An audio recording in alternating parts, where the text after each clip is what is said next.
Where can I find it? On the KW Records site. Perfect. Okay, we've got the live stream starting.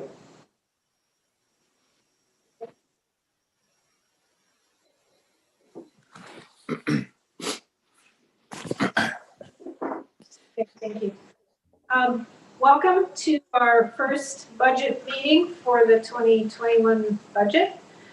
Before I start, I'll remind council that this portion of the meeting is being recorded and live streamed to YouTube. I will also remind council to speak clearly and project their voice when they are talking so people viewing at home can hear. We'll start with a roll call for the benefit of the public watching. When I call your name, please wave at your camera and say here or present. I, Mayor Shaunson, present and chairing this meeting. Councillor Martin. Present. Councillor McMillan. Present. Councillor Merlehan. Present. Councillor Redpath. Present. And Councillor Shaw. Present. Thank you. So just before we dig in, 2020 has been a year of change, of surprises and reflection, and I wanted to start with a couple of thoughts. First, as we start the budget season, I'll acknowledge that the land on which we meet has been here from time immemorial.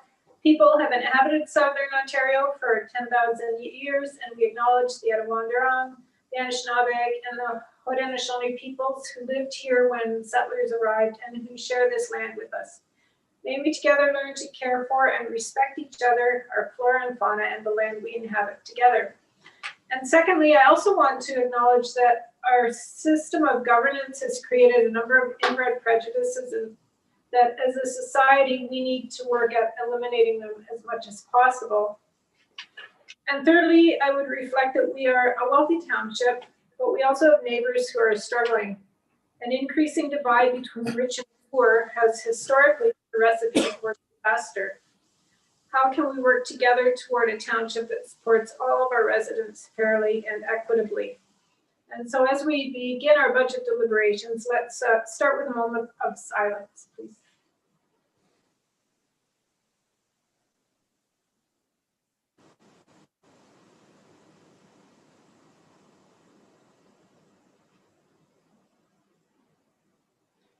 Thank you.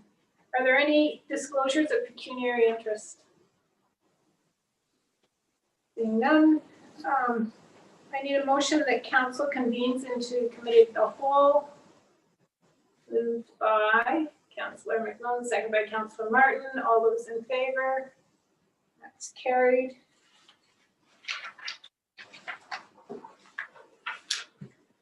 So before I turn the floor over to Richard, I have a couple other comments I'd like to make because then I may not have a whole lot to say the rest of the evening, so I'm going to take my turn now.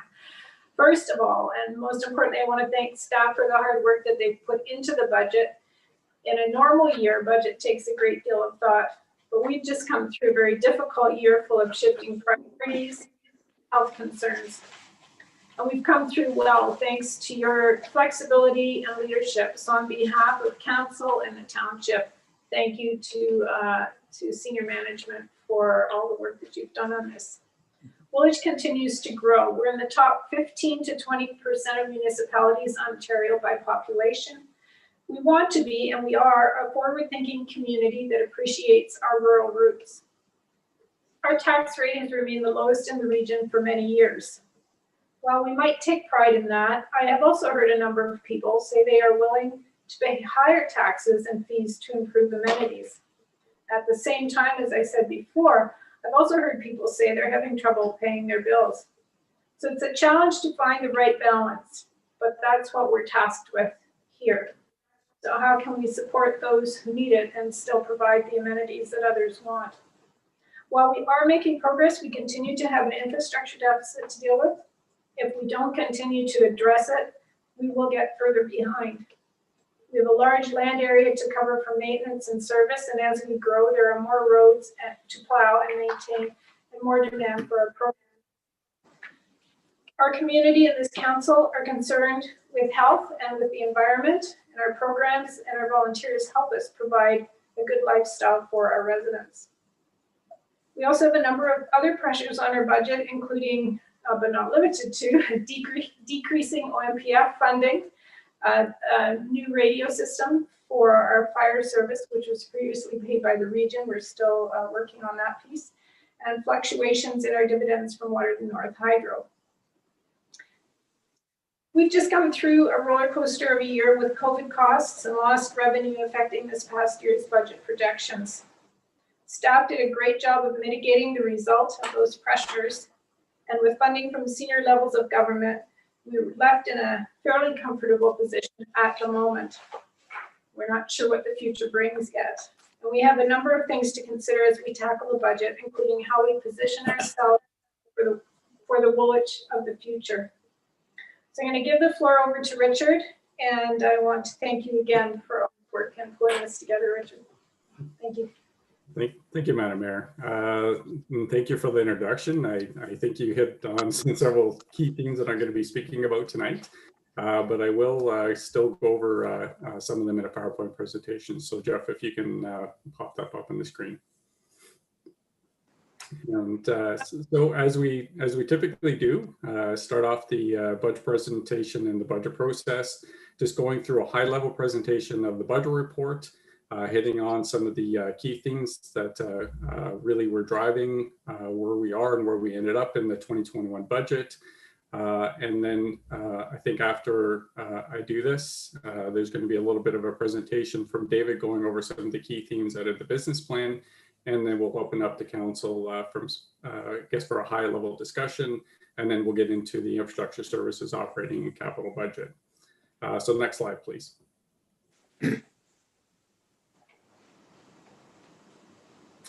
So the 2021 budget, our operating expenditures are sitting just about $19 million, and this is an increase of about $316,000 from where it's at the approved 2020 budget level. From the capital side, this budget includes about $21.5 million in expenditures, and this is up about $6.3 million in work. So we are continuing to trudge along. I think as the mayor indicated, there's a lot of infrastructure that needs to be replaced and renewed, and we want to continue on that path to make sure that we have resources in our infrastructures in good working order. So this gives us a total levy requirement of about $11.7 million, and it can be broken out into, as you can see on the screen, about 10.7 for operating and just over $1 million for capital levy. So really, when you look at this, the entire budget, the net levy increase is approximately $461,000 from 2020. So next slide, please. So how did we start to develop our draft budget and kind of where we were sitting at? So this budget is proposing to have a tax supported increase of 1.5%. And that works out to roughly about $169,000. So one of the things, just to kind of bring you back, we had a discussion back in July of this year. It seemed like probably years ago since we had this discussion, but it was only a few months ago that we had a 2021 budget development, and this was through report F19-2020. And through this report, there were a number of items that we discussed with council, and even council had a discussion on their own. So one of the discussions was around the tax rate increase target. So at the time, council chose not to give staff a target on that direction, but instead gave staff the direction to draft a budget that was fair and equitable, and to present this budget for council deliberation. And as such, this is where we ended up. We've been working on the budget since August, or at least I've really jumped in really in the beginning part of August. In the latter part, that's when the rest of the senior staff started really turning their attention to it. And this is where we ended up with a 1.5% proposed levy increase. Also built within that, we have the new assessment growth of about 2.6%, and that translates into $292,000. So one of the things that we also discussed back in July at the budget development meeting was about keeping the infrastructure levy and the climate action greening levy, green infrastructure levy, excuse me, keeping those levy amounts static. So that means we weren't looking at adding any more to it in the 2021 budget. So you can see the draft that is presented to council tonight that right now it doesn't include any additional funding for these two levies, and they are going to be proposed to remain static. So that means that we are still going to be contributing $1.1 million to the Infrastructure Reserve Fund, and as well as $93,000 to the Climate Action Green Infrastructure Reserve Fund. And those are the 2020 amounts that we had approved in the 2020 budget. So if council decides that they want to add anything to it, we can easily go through that, and we can do that at council's discretion. Next slide, please. So I just want to highlight some of the significant pressures that that we saw in drafting the 2021 budget. And the mayor has eloquently talked about a few of them. And one of them was our decrease in our OMPF. So that's the Ontario Municipal Partnership Fund.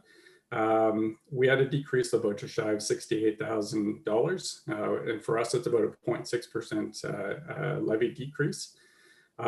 So for us, it is a bit of a challenge for us. We know that these decreases are coming. We have made representation to the province about having them take a look at the formula, because we are still rural-ish transitional municipality, and we do rely on some of this funding.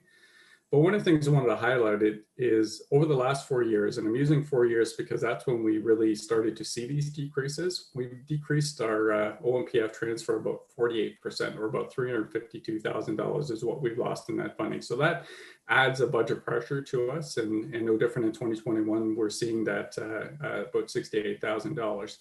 Now, one of the things to also mention is we are still expecting the OMPF to decline 15% each year going forward. That is the max that it declines, and we've been seeing those 15% reductions year over year, and those will incur until we reach our base amount of about $256,000. So one of the other pressures we're seeing is that we are projecting to see a decrease in our Water North Hydro dividend. So this is $75,000 less than what we received in 2020.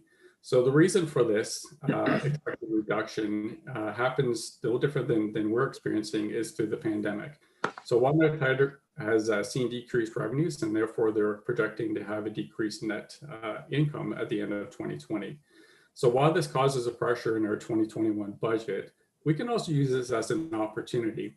If council recall, we had a couple of discussions throughout 2020 and even a little bit in the 2019 into 2020. And we talked a little bit about trying to shift some of our Water North Hydro revenue out of the operating budget, in cases like this where we don't really see our targets and we're not going to be feeling some of these pressures.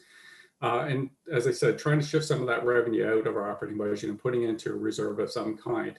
So as the economy recovers, and we know that it is going to recover, we would expect to see these dividends to increase back up to the pre-COVID levels. So I think council, we can use this as an opportunity to maybe keep the Water North Hydro interest kind of where it is being projected in the 2021 budget. And then any amounts that will be seen greater than that as the years go forward, we may want to consider in future years to have that directed to a reserve of some kind. It's not something that we need to necessarily discuss tonight because this revenue line is captured within the financial services budget, and that budget is going to be discussed next Tuesday night. So if you want to have some preliminary discussions tonight, we can also have some final discussions either next Tuesday or even the following Thursday when we do some final budget deliberations. So one of the other pressures, and this one is on the expense side, is with the regional radio system. So this is for the maintenance and operations of the new radio system. So the capital side has been paid for. This is really the operating side. So in 2020, we put about 50% of what we expect to be the annual maintenance cost for the system. And this system is actually being managed by the Waterloo Regional Police Services. And in turn, they will bill the affected municipalities based on a per radio perspective. So we added 50% of what we think is going to happen or from an annualized cost in the 2020 budget. And we've added the additional 50% into the 2021 budget. So that's an additional $55,000 expense into it. So next slide, please. So also you see in the budget, we've put in expenditures for the enhanced gravel resurfacing program. We heard throughout 2020 that there were some complaints that councils received on the state of our gravel road network. And in order for us to start to address this, staff is proposing to add more funding into this program in 2021. So to accomplish this, one of the ways we did it was we were shifting our capital levy dollars and we were shifting that into the operating budget. And the reason why we chose to do that, because we saw our gravel roads no different than one of our other hard surface roads. It is a piece of infrastructure. So while we are decreasing the capital levy, we are shifting it into the operating budget, but it is still money that is going to fix and to enhance our infrastructure. So with this proposal, we're adding another $193,000 to the gravel resurfacing program.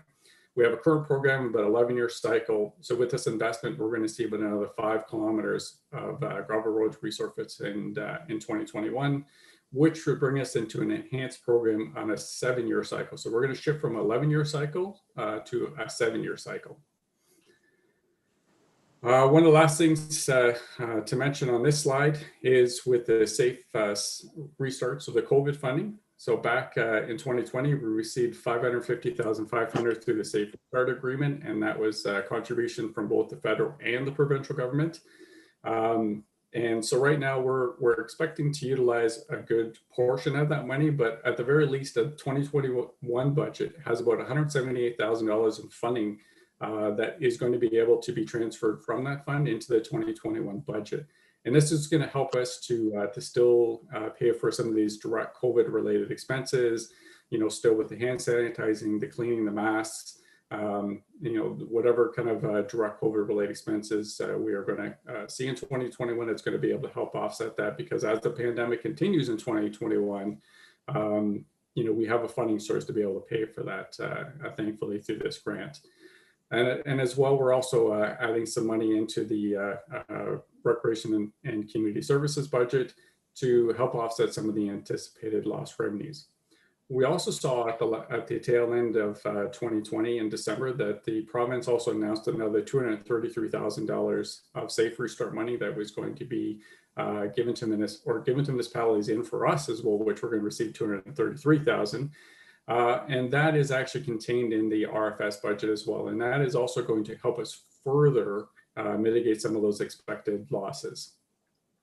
So as we go through our year-end process, I'm hoping that even as we go through budget deliberations, I'm hoping I can get a better handle on what monies, even further than the $178,000 that has been put into the 2021 budget. I'm hoping we'd be able to find some more of that Safe Restart money that we can actually add into the 2021 budget. But I won't know that just quite yet. But hopefully, as we go through, we'll have a better idea on that. Next slide, please. So some of the things also for council's consideration. So we received the Provincial Service Modernization Fund. We received about $725,000 back in 2019. We were proposing and planning on spending through the 2020 budget about $427,000, but we were only able to spend about $38,000. Part of that really has to do with the pandemic, where we purposefully didn't spend a number of dollars because we wanted to make sure that our cash flow was in good state. The other side of it is there were a number of expenditures and projects that, unfortunately, with the pandemic, we were just not able to get to. We just, our focus was on the pandemic and trying to react as the pandemic unfolded. So what we're proposing to do is to spend about almost $392,000 in the capital budget and almost $295,000 in the operating budget this year. That will spend out the money that we have, the $725,000 that we received. We're anticipating getting that spent this year in 2021. And of course, this whole project list is contained in Appendix G of the budget report. But one of the things to say to council is, while this is a project list, and we may not have given, I guess, our rationale as to why we were picking some of these projects, and that can be up for council deliberation as we get through the specific budgets. But one of the things we want to do is to give council the opportunity, as we're going through projects that are greater than $50,000, the staff will be reporting back to council on the rationale as to why we were going to be spending that money on that particular project. And we'll do that before we start the procurement process for those particular projects. So next slide, please. So all in all, this 1.5%, it equates to about $13.61 for a residential assessed property of about an average of $409,400. Also for council's information, a 1% tax rate increase equates to about $9.07 for that average residential property. So next slide, please. Just as the mayor also started in her opening comments and remarks, that Woolwich still with us, you will see that I've added the chart that you have that I've added to budget reports in the past. And you know, if we project that every municipality in our catchment area or in our comparator also added a 1.5%, we would still have the lowest tax rate in the region. And also for council's information, a 1% increase in our tax rate generates about $112,000 in additional tax funding for service programs and projects. So next slide, please. So tonight is the first night that we're going to be talking about budget. And as I said, we'll be getting into the infrastructure services operating and capital budget. And then we'll be transferring into the development services operating budget. And then on Thursday, getting into the fire services and recreation and community services, both their operating and capital budgets. Next Tuesday, we'll finish off with the CAO, financial services and corporate services, as well as committee and council. And then the following Thursday, the 14th, the fourth night, we're going to leave that open for general budget deliberations. And so any kind of cleanup and additional information that council may want staff to come back with. So before we open up to questions, I'm going to hand things over to Mr. Brenneman, and he's going to go through some high-level conversations with regards to our business plan for 2021. David. Thanks, Richard. Next slide. So I just wanted to take a few moments, to talk about a few things related to our strategic plan, the business plan process, our budget, and the interrelationships.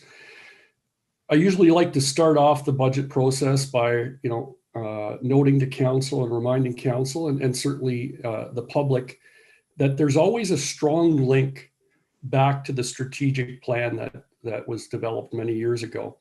And that's important because it's important for council staff and even the public and the business community to see that we are executing on our strategic plan. And how we do that is through the development of a business plan every year to outline the actions that need to be executed so that we can move forward on some of the strategic directions in the strategic plan. And of course, the budget is important because we need to have the finances to be able to execute on the strategic plan and ultimately the actions in the business plan.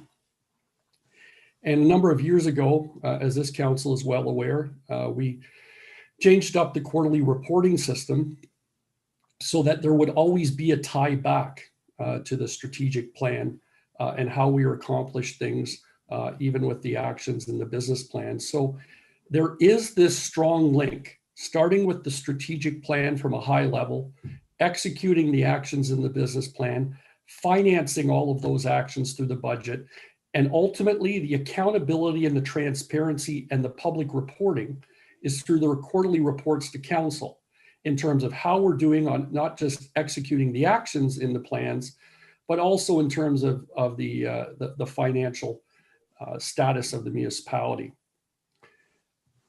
You'll recall last year, council, that we talked about the need for a new strategic plan. You'll also know that we put a pause on it because we felt that it wasn't appropriate to deal with a public consultation process with the community, with the businesses during the middle of a pandemic. I do, though, wish to have a further discussion with council this year about the timing of the development and the need for a new strategic plan. A document that really we can engage the residents and the business community on that would look outwards for the next 10 years and beyond really help to shape the future of Woolwich. And so I'd look to council, because it's important, that you're on board with the timing and the development of the plan, and that you're comfortable with that timing and development. I will today say that I can totally appreciate and understand council wanting to pause. Certainly last year, and there being support for that. What I look forward to, though, is I really do feel that the pandemic has certainly helped shape people's vision in terms of what is important relative to community priorities. And I think the pandemic will help ensure, at least I'm hopeful and optimistic, a very engaged and interesting and informative process. So we can talk more about that, certainly when I present my budget next week, and obviously deal with actions related to the business plan then. I want to talk also about something I mentioned last year, and this is about providing some perspective. And the fact is, I still believe that Woolwich is at a significant crossroads. Historically, certainly there's been a vision of us being very traditional, being very small, being rural, versus really becoming more small urban, with rural roots. We can't ignore the fact that we have a strong rural heritage and history, but the fact remains, for many years, we have been a growing, thriving municipality in terms of new residents, new business, new retail, and commercial activity. And with that, obviously, we have evolved. And I think that will certainly help to shape any discussions we have about the long-term thinking in the strategic plan. But I as well think that we need to have this perspective when we're having deliberations regarding the budget. What is council's vision when it thinks of the township of Woolwich, and whether we're at a crossroads, and how you envision whether we're still traditionally a small rural or whether we've evolved into more of a semi-urban, small urban with the rural roots. Next slide, please. So there will be some overlap here, and my apologies, but I thought it was important because a lot of the things that I have put in the overview and outlook part of the business plan are certainly things that emerge out of the budget process. I mentioned just a few moments ago, for many years, Woolwich has been a growing, thriving municipality. And as council is well aware, from the plans of subdivision that are approved, from the new businesses and industries that continue to expand or grow, we will continue to be one of the fastest growing municipalities in Waterloo region. And with that comes all of the normal growth related pressures, which put pressures on all of our various departments in terms of service delivery and programs. That certainly is a reality that we have faced in the past, and we will continue to face in the future. As council is well aware over the years as well, through the production of roads needs studies, bridge reports, and also for that matter, reporting with respect to the status of our various recreation facilities, our operation facilities, and even the need for the development of our IT infrastructure. We will continue as a growing municipality to have infrastructure renewal challenges. So that will, that outlines the need to ensure that we have sufficient funding to be able to support our roads networks, our bridge networks, make sure that we're maintaining not just our old buildings, but the, close to $35 million, I think it was, in capital facilities that were built in and around the 2010 timeframe. We certainly have to stay on top of those challenges. And certainly in a technology age, we need to stay on top of our IT infrastructure. Something else that is very important, we know, to the community is the importance of the various components of building healthy communities. The residents and businesses are looking for the development of communities and looking to us to make sure we're developing active communities. So that's with respect to our rec facilities, our community centers, our outside recreation, parks, trails, ball fields, soccer fields, etc. It's also important we know that we're helping to develop safe communities. And that's just not involving, our interrelationships with the police when there's issues around crime and drug use and things of that nature. But safety as well, is around issues such as speed enforcement and traffic calming. And what is our role in making sure we're keeping our community safe? There's also the need, more so than ever, to make sure that we're developing inclusive communities where people feel like they belong and they feel like they're connected. And lastly, sustainability in terms of the development of how we grow, how we protect the environment, how we move the dial with respect to the carbon footprint and things of that nature has never been more important than it is right now. As well, when I think of healthy communities, I think of the fact that never before has there been a greater focus on how can we as a community, even though the region is a service manager in the area of providing a supportive or affordable housing, how can we play a role in that to make sure that we're protecting the most vulnerable? Richard talked about the modernization funding. It's very important that we use this investment in modernization. And I think it's important that we use it in such a way that we feel that we're developing our systems, modernizing our systems to become more efficient and effective. But also I think the interrelationships and interactions with the community will be important, and how we can develop smart community initiatives through either use of the web, social media, smartphone applications, engagement through technology. We need to really evolve and develop, and that's important things that are and should be the focus. I won't dwell on the next, but it's obvious that anyone that's studied history in the past, when the world or our country and our province go through significant events like what we're going through now, there is undoubtedly a time where the debt gets into a serious situation with respect to the federal level, downloading occurs to the province downloads again to the municipality, and we have to be very much prepared for these funding reductions.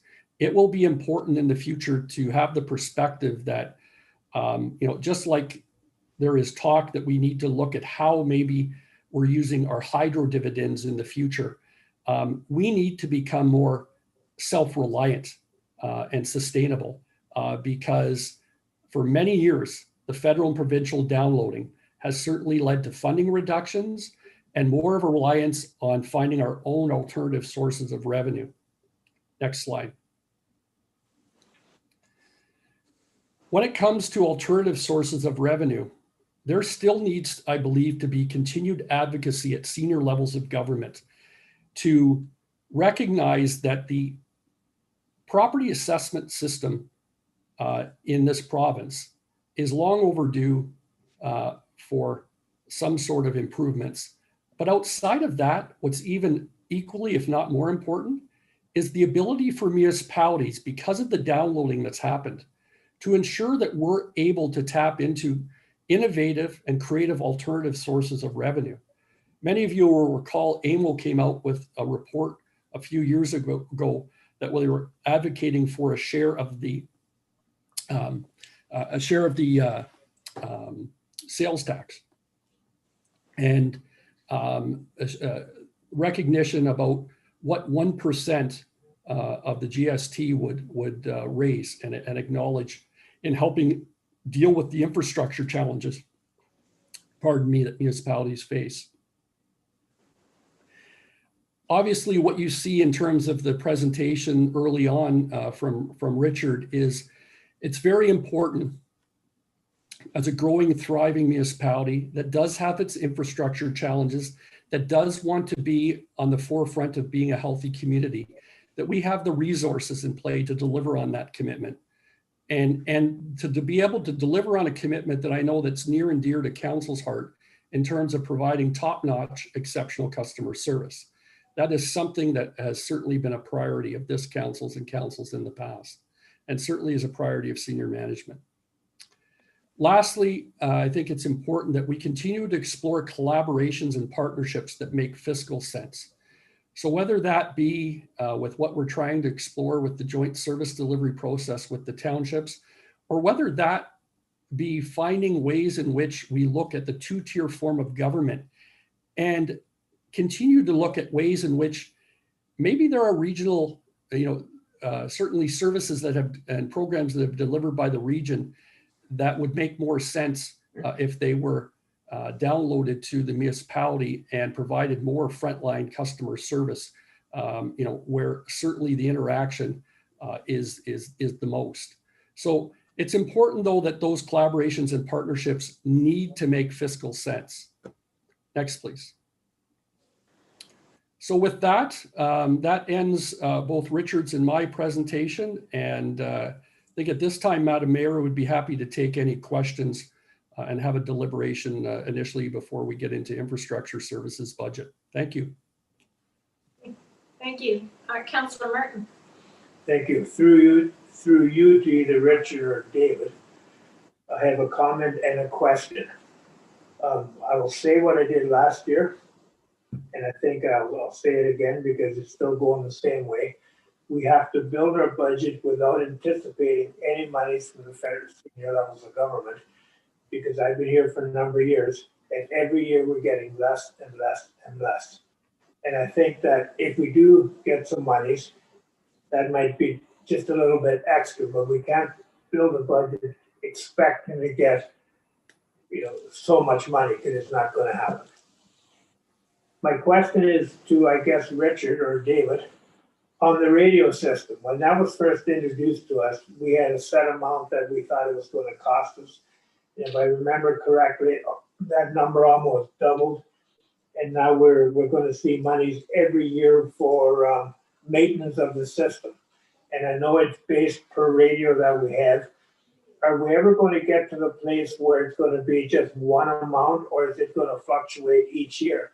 Because I sort of feel we're pawns in this whole thing. We have really nothing to say.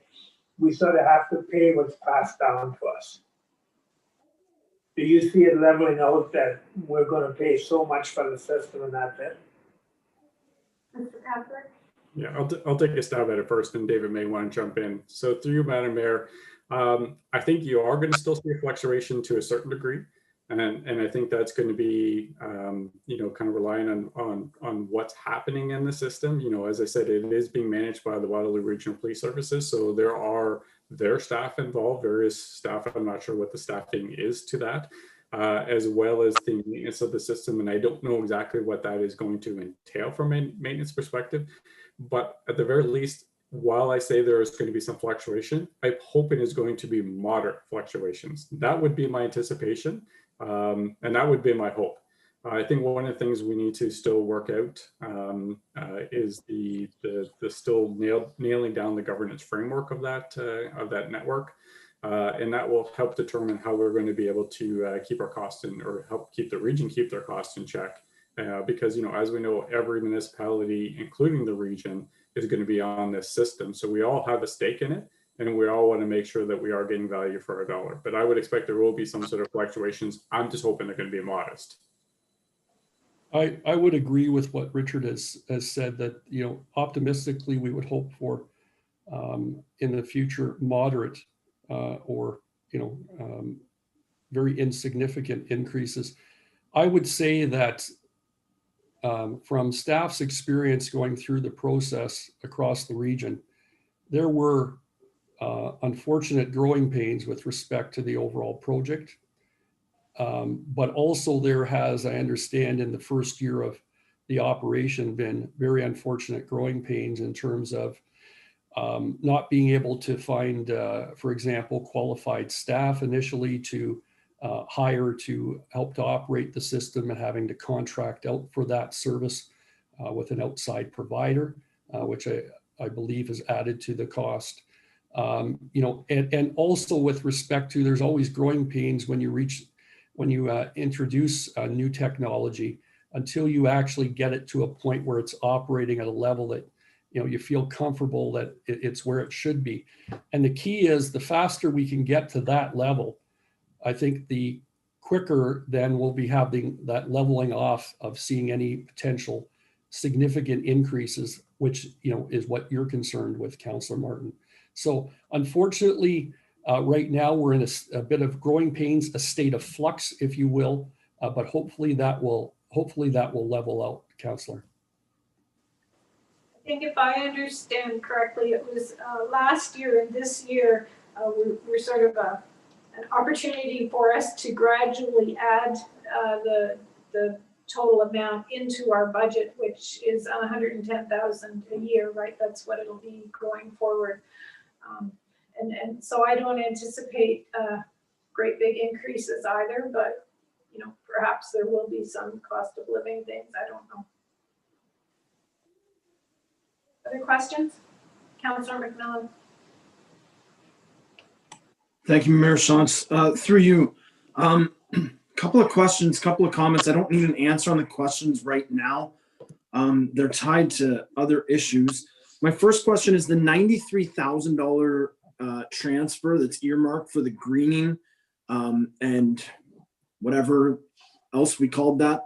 Will we be able to spend that? We had trouble spending the $50,000 the first year on the tree planting. We expanded that last year. We included some other projects. I'm wondering if we can spend that. And the reason why I'm asking is I would, if we could, explore an increase in spending on traffic calming. And that's another question. If we had more money for traffic calming, could we spend it? Is that something that's possible? If that greening money can't be spent, could it be transferred? If not, I would ask for us to increase our levy increase to increase traffic calming. Another thing is we've talked about the COVID relief fund, and I would support, on top of the levy increase that's been asked for, another increase that would be a COVID relief that we could use for targeted relief for people who are impacted by COVID. And then if we don't end up spending, have something that could be transferred for earmarked that could go to. And the last one is there a way that we could come up with a relief program that's similar to what we had during COVID, that is forgiving people who can't pay their property tax for whatever the extenuating circumstances might be. We had the gentleman from Waterloo North Hydro here talking about how people don't have their hydro shut off because they can't pay their bill. We've heard in this chamber, Councillor Merlehan talks about it. For seniors who are on a fixed budget, a small increase, it's only, $20 here, $30 there. It impacts those people on fixed budgets. But do we run our whole township for those people that are in that situation, or can we find a way to help them that isn't a blanket solution that's across the entire township? So those are the questions and comments that I had. I certainly don't need answers to all of that, but as we go through it, that's the list that I've got right now. Councillor McMillan, I have had some discussions with Kathy Harrington and Kelly Christie of Community Care Concepts and Woolwich Community Services about how they manage their the community fund. The new community fund is there, and there may be a possibility of working together with them in some way to look at those people that need some help in that way. I'm not sure what that would look at. I certainly haven't worked out the details, but I did have some preliminary discussions with them around, would it be possible to tie into that fund in some way? Mr. Petherick, you wanted to jump in? Yes, thank you, Madam Mayor. So I will probably add some commentary and maybe answer some of the questions from your last and then move back to your first. So I think as Mayor Shantz indicated, you know, we could partner with some of our community groups and we can set aside some money. So we don't necessarily have to be the one that manages or administers the program, but we could be a funding partner to that. So that could be one of the mechanisms we could do. We do have a provision within the Municipal Act that we do have the ability as a council to sort of defer tax increases for hardship cases. So sometimes this is the, you know, people who, you know, may be experiencing extreme hardships. It could be the retirees that are on fixed incomes. There are programs that that are out there. We would just have to develop one and come up with a policy and have council approve that. And then of course that would be still an application based type of program. There are municipalities that do have it, not, I don't believe any in this, at least I think Kitchener might have one, but I don't think it's really been tapped into very significantly, but I don't believe anybody else in the region has a program like that. But there is provisions within Municipal Act to help address some of these things. As far as maybe looking at a kind of a deferral program that we had last year, I know this will be something we will be looking at from a treasurer's perspective as the lockdown, especially if a lockdown continues. So right now we're kind of in this interim gap where there isn't a tax bill due. Our next tax bill from an interim perspective won't be due until March. But I think, you know, some of the other municipalities, theirs actually have due dates in February. So I know when we start to meet again very shortly, we're going to be talking about that. And I think really everything starts to depend on how this pandemic plays out and what type of lockdowns are we going to be looking at. And really then how does that affect some of the people? So there are some things that I think from a treasurer we're going to be looking at, but I think there are some other things that as council, if they want to start putting money aside as a fund, and we may want to partner with some of our community organizations. That maybe I'll leave it there for now. If Councilor McMillan, you might have some discussion before I get to your first point. Yeah, I think it's something that would really be beneficial for us as a council to spend some time, probably more time than we have during these budget deliberations, but going forward, trying to figure out a way that we can not create greater hardship for people who are in positions of hardship, but at the same time, not using a blanket solution for something that requires a more specific approach. Yep. Perfect. And then, Madam Mayor, if I can just to maybe help answer some of the first question on the Climate Action Green Infrastructure Levy. So if you look in the budget report appendix H, it talks about some of the reserve and reserve fund projections. So right now we're projecting that fund to be with a balance of about $93,000, so happen to be about $93,000. And then we're going to be transferring another 93, at least in the draft 2021 budget, we have it transferred 93,000. And we also have built within the 2021 budget to use $120,000. So that would leave about just shy about $67,000 remaining in that fund. So out of the 93,000 that we're proposing to transfer into this reserve fund, if council wants to redirect something, I think right now it won't have an impact on our 2021 budget this year, like for this year's budget, because we still have about 66,000 that we haven't actually allocated to anything specifically this year. Thank you very much. Councilor Ryan and then Shantz. Yeah, thank you, Mayor Shantz. Through you, I just have some general questions, and then I have general comments, and then a question, more or less a group question. I just wanted to say I share Councilor Martin's,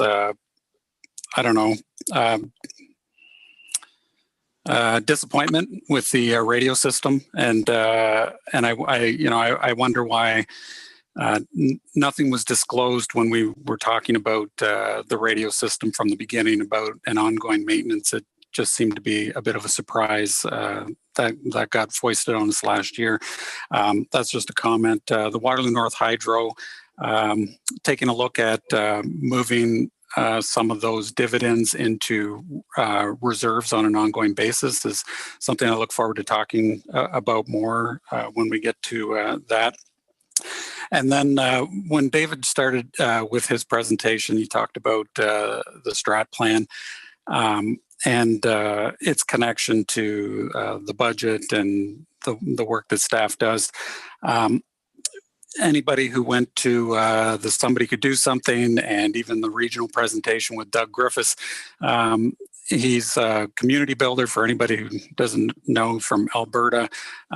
He's a bit of a, calls himself a community therapist rather than a consultant. But he doesn't have a whole lot, a high opinion of strat plans.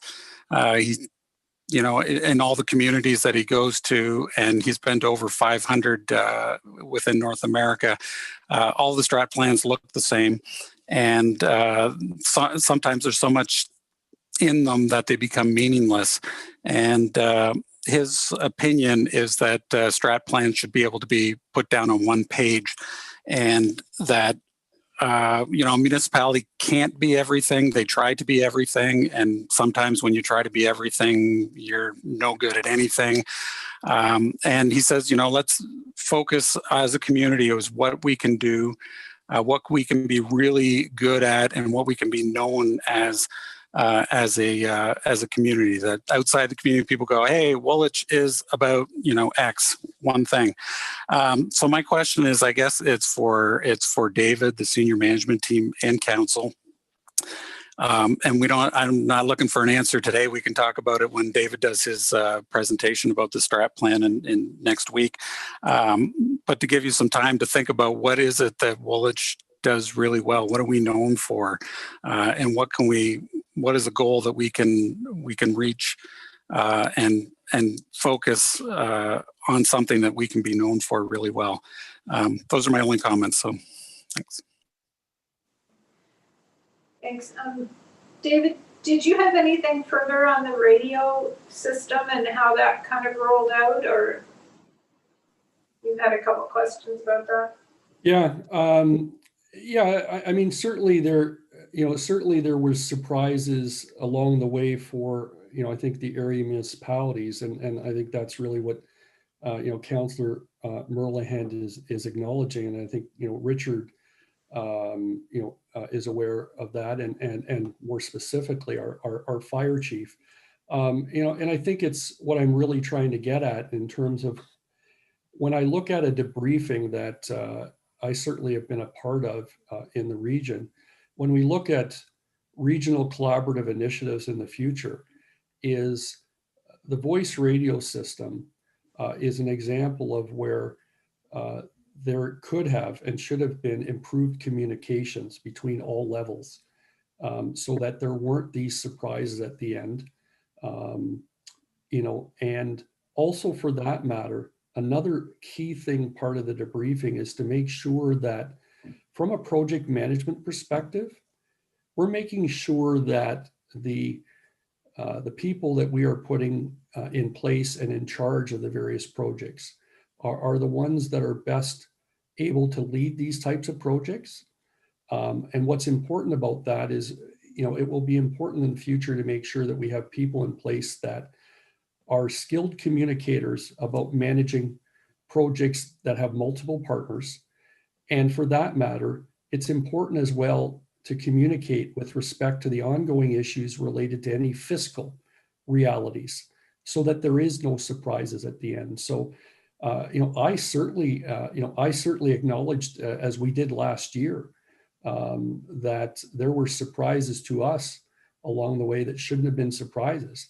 And simply put, it's just a reality of the fact that, and I've said it at the CAO level, we need to use this particular project as any learning opportunity for any future regional collaborations or partnerships in this region to improve the overall project management of these types of projects. And also, most importantly, as part of that, to improve the communication so that there is no surprises at the end of the process where,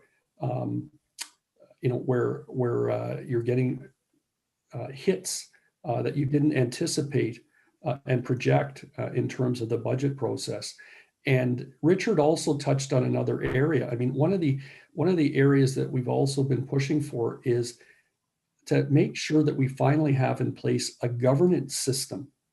The governance system still is not in place to provide that necessary oversight. That is critical and key to make sure that we won't have the surprises in the future even that both Councillor Martin and Councillor Merlehan are speaking to. So it's about improved project management, improved communication, and ultimately we need to have an appropriate governance systems in place. There are a lot of learnings that came out of this one project. And I sure as heck for one hope that we will do better in the region when we go through these collaborative partnerships. Thank you, Councillor Shantz, and then Councillor Redcop. I don't know if your hand was up or not, but I'll give you an opportunity when Larry's done. Thank you, Madam Mayor. I want to first start out and thank senior staff for all the work that they've done so far to get us through this pandemic to this point. But I also like to thank the ones with the boots on the ground and the ones that we don't necessarily see every day, and the ones that work in the background to keep everything going as well. So just wanted to recognize that. I do have a couple of questions, and one is the Restart COVID fund. The 550,000, is the 178 what we have left over, or is that what we're thinking of spending this year? And then also, how long does that fund stay open, or does it have to be spent at a certain point? Yeah, through you, Madam Mayor. So the 170,000 is what I'm at the very least projecting we can transfer from that 550,000 we've already received in 2020. I'm figuring we're going to at least have 178,000 that's going to be able to be used in 2021. And so this fund, the way it's set up is it does allow you, it specifically said any unused funds in 2020 can be used in 2021 for ongoing direct expenses as well as other lost opportunities such as revenue. But we are also going to be receiving, or if we have not already received it yet, we are going to be receiving another $233,000 that has also been incorporated into the 2021 budget. And as I mentioned in my presentation, it is in the RCS budget. And that is because we are going to be seeing some pretty significant, again, reduction in recreation revenues. Thank you. And if I could just follow up with another question, and it's about the $50,000 threshold, and wondering what that was in the past. Was it always 50,000, or was it less than that? And what would you have in mind up to $50,000 to spend? So through Madam Mayor, so this is in relation to the Provincial Modernization Fund. So this is the one that received the 725,000 back in 2019. And as I said, we were planning on spending a good chunk of that in 2020, and then unfortunately with COVID, a lot of things and a lot of people's plans got turned upside down. But through the 2021 budget, when we first said to council, this is what we were proposing to spend it on, we actually, in our, I guess, budget issues paper, we kind of laid out some good rationale as to why we were doing things. This one was a little harder to sort of get to. So I think from a senior management perspective, we kind of use 50,000 as, as kind of a benchmark to bring the council to say, we didn't provide you with the best rationale. We provided you already some rationale. And a good example is the report that Mr. Smith brought, from IT services on the audiovisual upgrades to the council chambers. That's going to be coming from the Modernization Fund, as well as the eDocs upgrade. That's going to be coming from the Modernization. So those have been built in the 2021 budget, but those actually had separate reports where council was able to understand fully what it is that money was going to be used for. So while we've sort of listed what we're planning on doing in 2021, we haven't necessarily provided you with a full justification for every single thing. And I think from a staff perspective, we looked at it and said 50,000 is kind of within what we have as in our procurement is I'm trying to remember what the word for it is. It's kind of like a seal quotation. So it almost acts like a tender, except we just don't typically bring it back to council's approval. It can be approved at a staff level as long as it's in the budget. So we kind of use that as a threshold to be able to report back to council and in turn also the public to have a little more transparency as to what it is we're using these funds for. So that's why we picked the 50,000 level. We thought it was probably just a good, you know, kind of a midpoint, so that we're not necessarily coming back to you for every little thing. We're coming back to you from some of the bigger things. And then just one last thing, sorry, David, one last thing. When are we going to start getting into the appendix, appendix G and some of those, or is that later on in the budget? So you through Madam Mayor, I think any of the appendices that that are broad in nature, so those appendices that I think are not very specific to department, you know, a good example would be Ms. MacArthur has one for some of the projects that she's planning on using the greening levy for. There's some staffing increase, justification seats. I think those ones are very specific to budgets, but anything that is not specific to a budget, you know, talking about projected reserve funds, payroll to operating costs, this modernization, you know, I think we can have some high level discussions on that if council wishes. David? Yeah, I just wanted to emphasize two things. One, with respect to the COVID funding from the province, I think the mayor, you know, hit on this in her opening remarks, and that is, like never before in our history are we ever living in the moment. And what I mean by that is that even as a municipality, as an organization, as things change, let's take the current lockdown. That in itself, you know, you will hear from Ms. MacArthur when she presents her budget. The budget we presented was at a moment in time. Then the lockdown hits and certain realities hit. We don't know what the future of 2021 even looks like. We don't know right now, council, whether we will have to come back to you in May like we did in April of last year and said, we got to stop the bleeding. And here's how we would envision to do that, right? So we obviously are trying to remain hopefully optimistic that with the measures that we're taking through the development of the budget, but also the generous support from the province, that we will be in a good place. But it is all dependent on how the pandemic unfolds. Because every time there is a lockdown, we certainly have certain mitigation measures that we take, you know, in terms of staff adjustments and also budget adjustments, you know, that we're able to mitigate. But when it's more significant on loss of revenue, et cetera, we don't know right now whether the COVID money that we've received from the province will be sufficient, you know, and like I said, we'll remain hopefully optimistic, but I think that's important to understand. The other thing that I would say is, you know, I believe in developing this budget report and the modernization. You know, what Richard has articulated is very fair in terms of how we envisioned the procurement process to work. But the whole reason that we're articulating in some level of listing detail, the areas that we believe that we would like to move forward on in the projects is if, as each department is presenting their budget, if there are any questions or concerns with respect to any of the proposed projects that any of the departments are moving forward on with respect to the modernization, the budget deliberations will be an appropriate time to ask those questions, because it's one thing to procure on areas that council has supported in principle. It's another thing to make sure that we're following our purchasing policy from an accountability and transparency standpoint. Councillor Redicott? Yeah, I would like to say I appreciated Richard's narrative report. I'm not a numbers guy, so I appreciate him sort of explaining it in words, and I've always appreciated that about your reporting, and I want to thank you again for that. So there are many costs that are sort of set in the budget, such as salaries. That probably takes up majority of our budget.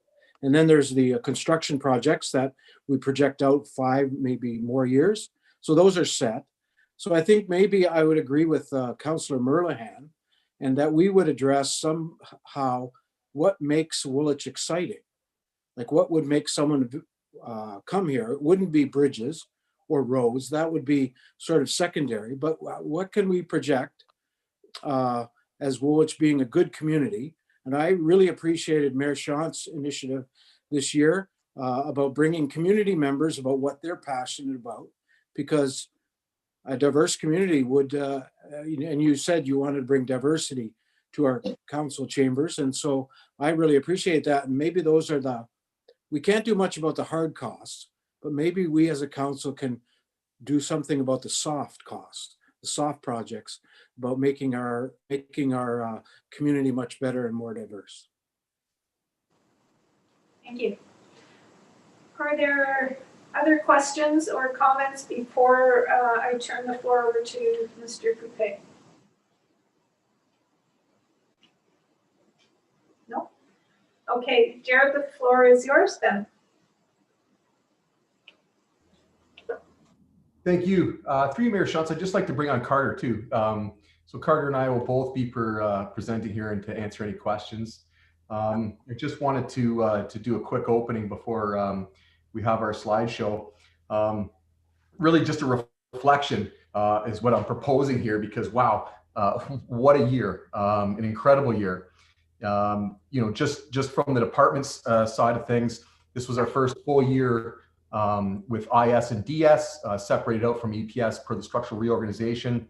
We have some new staff in key positions, myself included, and Carter before you tonight. And as council is aware, the Public Works Group went pretty much the entire year last year without supervisory support for Carter. So kudos to Carter for managing all that he's been managing without the 2 supervisors. And we're happy to report now that we have promoted from within and have filled those positions. That's excellent. In the engineering side of things, we unfortunately had to go through and we lost our admin and technical support person, which is an incredibly valuable position and one that's always underrated, unfortunately. I'm happy to report that we do have somebody that's going to be filling that role on Monday. So an email will be coming out shortly, but that's a much needed position and one we struggled to keep. And of course, we still have the vacancy at the manager of engineering position, which was just facilitated through the reorganization. So last time, if I go back, it seems like a lifetime ago in some ways, we were at this table, albeit in person, and going through the capital budget with no consideration for the pandemic, not one whatsoever. I think I remember watching the excavators during Christmas in China, building those hospitals, and was amazed at that civil engineering feat. And then lo and behold, come March, here we are. So personally, I think I've never been in a situation where we've had to make so many definitive decisions at a senior management level and then immediately revisit those decisions and make other definitive decisions based on new information becoming available. That was taxing, there's no question about that. And I think it was challenging for everybody. At the time, the big unknown was how was this going to affect the services, certainly that infrastructure was providing to the residents, both operating and capitally. And what we learned was that the civil industry is incredibly adaptable. They were able to absorb the protocols. Of course, there was additional health and safety protocols in place. Safety is first and foremost of our staff, as well as a public and our contracted services. And really, there was very little increased cost. So we were able to roll out our entire plan that was in our care and control. I think that was exceptional. And I would like to take this opportunity just to publicly highlight the Public Works and Engineering departments, how they both work tirelessly to improve the day-to-day lives for visitors and residents alike. They enacted our planned 2020 operating and capital budgets, and they faced an incredible number of unaccounted for inquiries, requests, and unforeseen service needs. And yet this dedicated group of understaffed, with an understaffed resource performed admirably. I just wanted to make note of that at this point, because I think what council has said, what Councillor Shantz had said as well about the boots on the ground, it is true. What I am proud to work for Woolwich is because of the dedication of the staff that I work with, and nobody is above anybody, and I really appreciate that. So thank you, Council. And with that, I would ask Jeff if he wouldn't mind starting our slideshow. It is very brief, I will tell you that, and we'd like to get to the questions for sure. So first off, we'll just open with our Infrastructure Services 2021 operating budget. Next slide, please, Jeff. Just a couple of highlights. I think it's important. We are focused on service level. That's what we do. We provide service. And what you're going to see in this operating budget, and what was the highlight, is we're maintaining the service levels that we have currently. And we listened over the course of the year. Of course, with people being home, there were more eyes on the street. We certainly did receive more inquiries. And here's a bit of a snapshot of some of those things. So this is unplanned stuff. It's important. Winter, we have no control over Mother Nature, what she throws at us. There's just those WOs represent work orders. So those are just call-in requests for water and sewer. The locate request, that's over half of a full-time person's position taken up in just locate requests. That's legislated. We have no choice. And those are really condensed within the spring, summer, and fall. We don't get as many locate requests as you can imagine in the winter. And then, of course, all roads-related requests as well. But I want Council to understand that that's a snapshot. That is outside of the approved operating and capital plan. That's outside of any development-related activities that we deal with, which is numerous, I would say, regarding water main commissioning, attendance to sites for various inspections and operations duties. So there is a lot outside of that, but this is a good little snapshot here, and I think it helps form what we're proposing in this year's budget. Next slide, please, Jeff. Thank you. So the one, three changes. The big one here is infrastructure services through the reorg is going to be dealing with all the municipal drains. It makes sense. It's an engineering duty. The Drainage Act does have some clerical assignments to it, but those can be done through infrastructure services. And of course, Clerks has been incredibly supportive. And we will probably, there'll be a bit of a transition period, but it's official as of January 1st that these will be ours. And both Clerks and infrastructure services will transition that in the next couple months with some of the ongoing drainage work that's happening. Customer service enhancement for residents on gravel road networks. I think we heard that. I'd go back to the road needs study. Ever since my time here, the road needs study has suggested that we be on a 3-year cycle that we felt was fiscally not really attainable. So we are proposing to go from our 11+ year cycle down to 7-year cycle to provide enhancements to those residents on gravel roads. And then a nice coupling of that is the gravel road conversion program.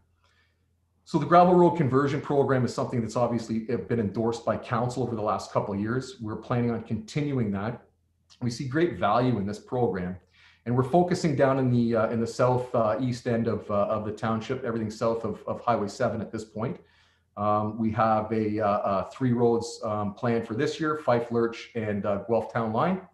And why this is nice is that while there is an upfront cost to this enhancement with respect to the graveling and the conversion, overall, it is going to reduce maintenance costs. Gravel roads are incredibly labor intensive. We need to touch those roads multiple times a year. And when the further away they are from the township, obviously the less efficient we are with our graders. So a surface treated road has less maintenance on it. It is on a 7-year cycle. And with the enhancements we've made to the surface treat with trap rock and the emulsion changes, we've had great success with that. So we're excited and we're hopeful that council will want that council will see the value in that as well and continue that program. But that is included in this budget. Next slide, please, Jeff. We're moving on into capital now. So there we go. We're all done our operating into capital. Next slide, please. Thank you, Jeff. Just at a high level, this is the largest capital budget that I have been part of here. It's likely the largest we've had at Woolwich, just south of $16 million. It's aggressive, but it's very doable. I think that's important for council to understand. This isn't a pie in the sky budget. This is simply as a result of the pressures that we are experiencing, growth related, and our own infrastructure needs. So some of the high level stuff here, we are moving forward with the $727,000 debenture that was approved last year. and which was removed as part of our cost containment strategy related to the pandemic. And then there's just some of the high level structures. I think we are just around $3.2 million in bridge work this year. One of the biggest ones here is the upper government funding grant money from both the province and the federal government for the Glasgow Street South Bridge. We are moving on with a bunch of engineering projects, obviously with the thought to have a bunch of projects tender ready, that in the event there are funding opportunities, we have a number to choose from. That's a nice place to be. We've never been able to get there, so that's what we're hoping for this year. Number of engineering projects are continuing on in their second year. Some of them will be moving on into their first year. And then our big road reconstruction project is Union Street between Herb and Oriole Parkway. And that is my understanding, that would be about the largest road reconstruction project the township has undertaken as well, just south of $5 million. In there too, we have Woolwich Street North, which is development driven, and Snyder's Flats Road, which again is development driven. And then there's a list of what we're proposing for maintenance paving roadways and our hot mix resurfacing program this year. So with that, we could start in, and so we're done with the slideshow, Jeff, sorry. We can start in on our operating budget, and would certainly, both Carter and I are here to answer any questions council may have. Thanks, Jared. I hadn't really put together that you were just sort of starting in your role, that was your first budget year to jump right in for you and for Mark to kind of trial by fire. Yeah, that's right. That's the way Woolwich does it, I think. Okay, what questions or comments does anyone have? Councillor Shantz. I wasn't quite sure how we wanted to proceed. Are we going page by page, or are we going to just do general comments, or how is the best way to proceed? We're going to go general. If you've got a specific question, we can deal with a specific question, but I don't think we're going to go through the whole binder page by page. Okay, I've got a number of things highlighted here. Most of it's just trying to find out some more information, but I guess I'd like to start with the gravel roads. And I know that we have some issues, and I can't remember, is it Letson? Is that the road that we were at just the other day? Yeah. And so how do we proceed when we do gravel roads? Do we just automatically dump a bunch of gravel on top and grade it out, or do we do some engineering checks on it to see what it actually needs, or how does that work? Because I do know that our gravel roads eventually do start getting higher and higher. And so what happens to that base? Like, why do we have to add that much gravel is my question.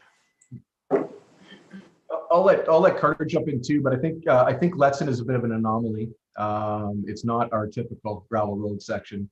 It's down a hill. We had development up gradient that was washing out material as well and depositing it down gradient. So it's not usual that we continually see an increase on the gravel road. Actually, you lose material is what happens. You're continually trying to reclaim material. But certainly if Carter has any more to add to that, I would say that's generally it. And there's not a lot of engineering that goes into it other than we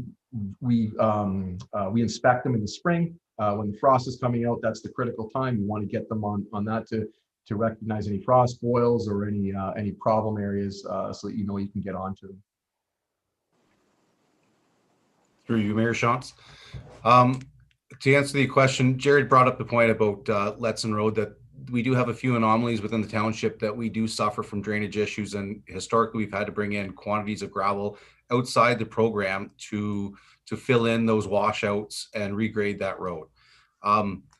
For the other network of gravel roads within the township, it's an expected loss per year that we would have on those gravel roads through wind, through plowing operations, especially when we get some of these seasons like we've seen lately with the lack of frost in the ground.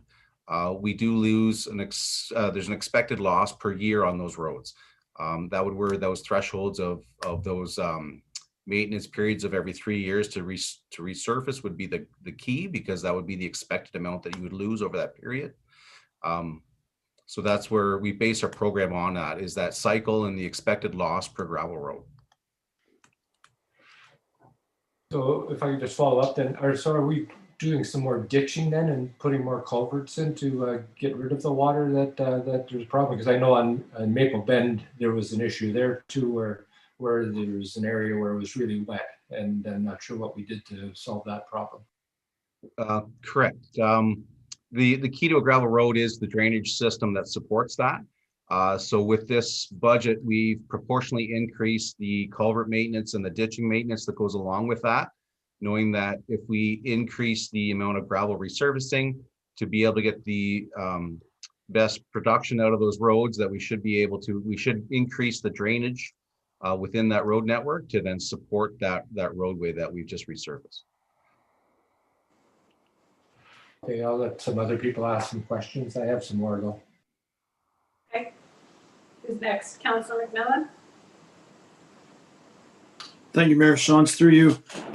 Last year we hired, I think it was on a contract basis, a couple of additional roads crew to help with winter clearing. I was just wondering, how did that go? Was that sufficient? And is that carrying forward into this budget from 2020? Yes, so we've hired, we have an afternoon shift right now that we have 2 seasonal employees on for winter maintenance. So they just started actually. We hired, I believe, in November, and they just started in December. My understanding is it's working out very well. That is, I want to be clear though, that is a stopgap measure. What probably is important to raise, and it's not included in the 2021 budget for a few reasons. Council is aware that we would be coming to council with a report that was supposed to happen in 2021, but as a result of the pandemic, there's some delay. We have every intention to come early, hot on the heels of budget actually, because we believe there's going to be a few discussions to be had with council regarding resourcing in the operations side, specifically with our roads department. We are under-resourced in that regard. The seasonal help is a help, but it is not the long-term solution. We do need full-time support in that department. So we appreciate that there's a lot to unpack there, but that's sort of a heads up, and we have to balance out contracted services from internal services, that sort of thing. So we fully expect to have a few discussions with council on that topic, but the plan then is to be ready in 2022's budget for potential additional staff in the roads department. Councillor Martin? Thank you. First of all, let me say that I'm very pleased, Jared, that you're here. Carter, I'm pleased that you're here, because with you being here, you bring some new thinking, which is refreshing. Everybody knows for years I've been pushing to change gravel roads into tar and chip or asphalt, and I've been told the same thing every year, that it costs too much money to do that, and the maintenance costs a lot more. And here you're telling us tonight that actually by switching the roads, it's cheaper in maintenance when they're changed over to asphalt or tar and chip. And I'm thinking today it's just a case of where one person was talking stupid and the other person that was here just repeated it. So I'm glad that we've got some new thinking and looking at new ways, and that, as you told me today when I talked to you, Jared, that this program is going to continue every year. And I sure hope it does. And one other question, under the operating budget, is there anything hidden in this year, like last year, that we don't know I don't. about? No. He knows what I'm talking about, and everybody else should as well. Go ahead, Jared, sorry. Well, so I would need specific, and then we could go from there, I guess. I think is the way we would have to do that. And if this is related to individuals, then we would need to get into a closed session. Okay. Jared, you can't just stand up and shake out your pockets. I will say I can. So, but I can say, maybe it's important I do say this because it was a very pointed question. Really, no, there is nothing hidden here. But I think that so there's absolutely nothing hidden in any way, shape, or form. But if there's specific individual personnel questions, those will be conveyed in a closed session. How's that? How about I answer it that way? Okay. Other questions? Councillor Merlihan. Yeah, through you, Mayor Shantz. I don't want to sound like a broken record here, but on a personal level, I'm very pleased with the work that Jared and your entire department has done.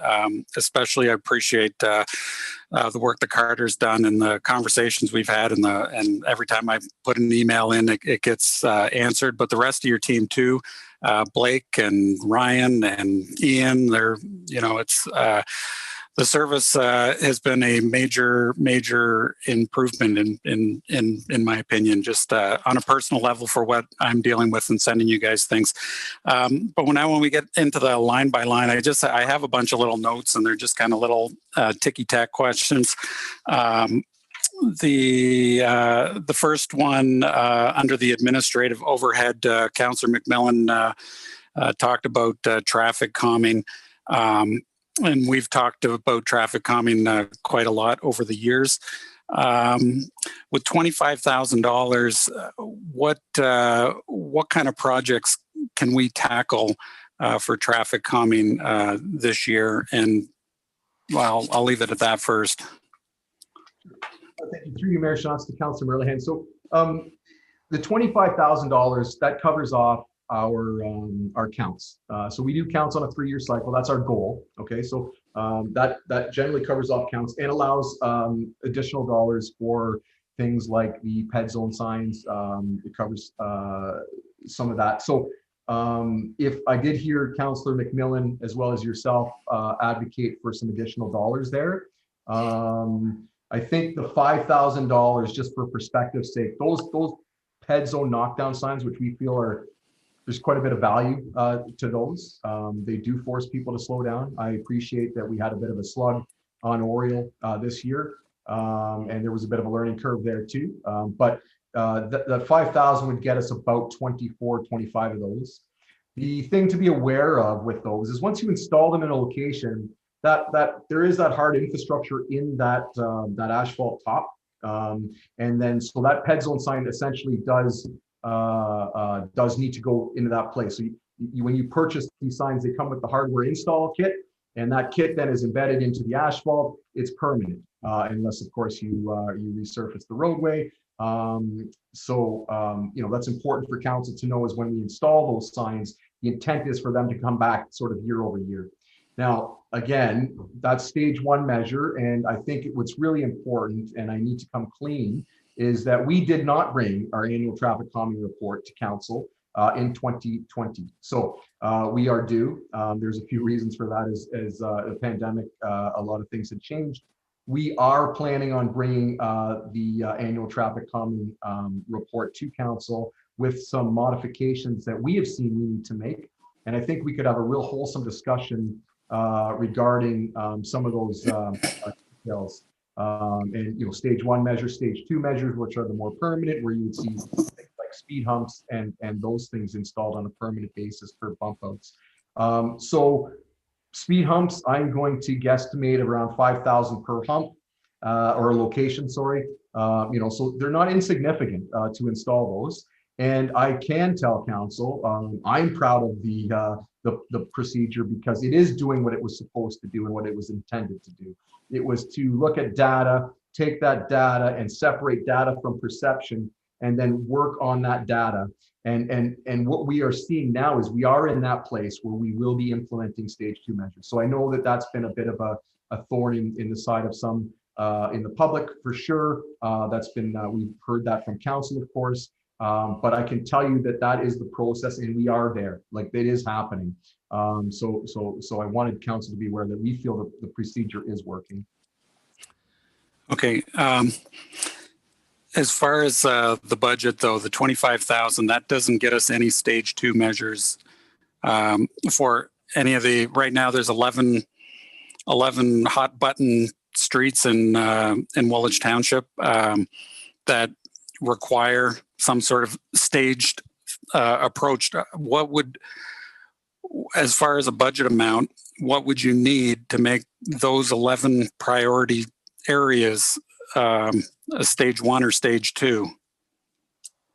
If we look at the data, we're moving to stage 2 measures. You could be spending significant dollars in those locations, and you may get into a situation where you're warranting a capital program now for some of those streets. You may look to fund those capitally and deal with those in that way, because you may spend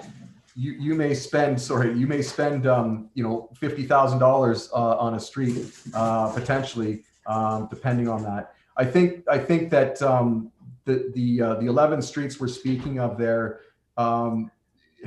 there's a few things to unpack with those too. Some of those are 40-kilometer speed zones. There is that question that we've talked to council about in the past, whether that's an artificially reduced speed limit or not. It does exasperate the speeding concern. So I think those things would be better to talk about during the annual traffic calming report.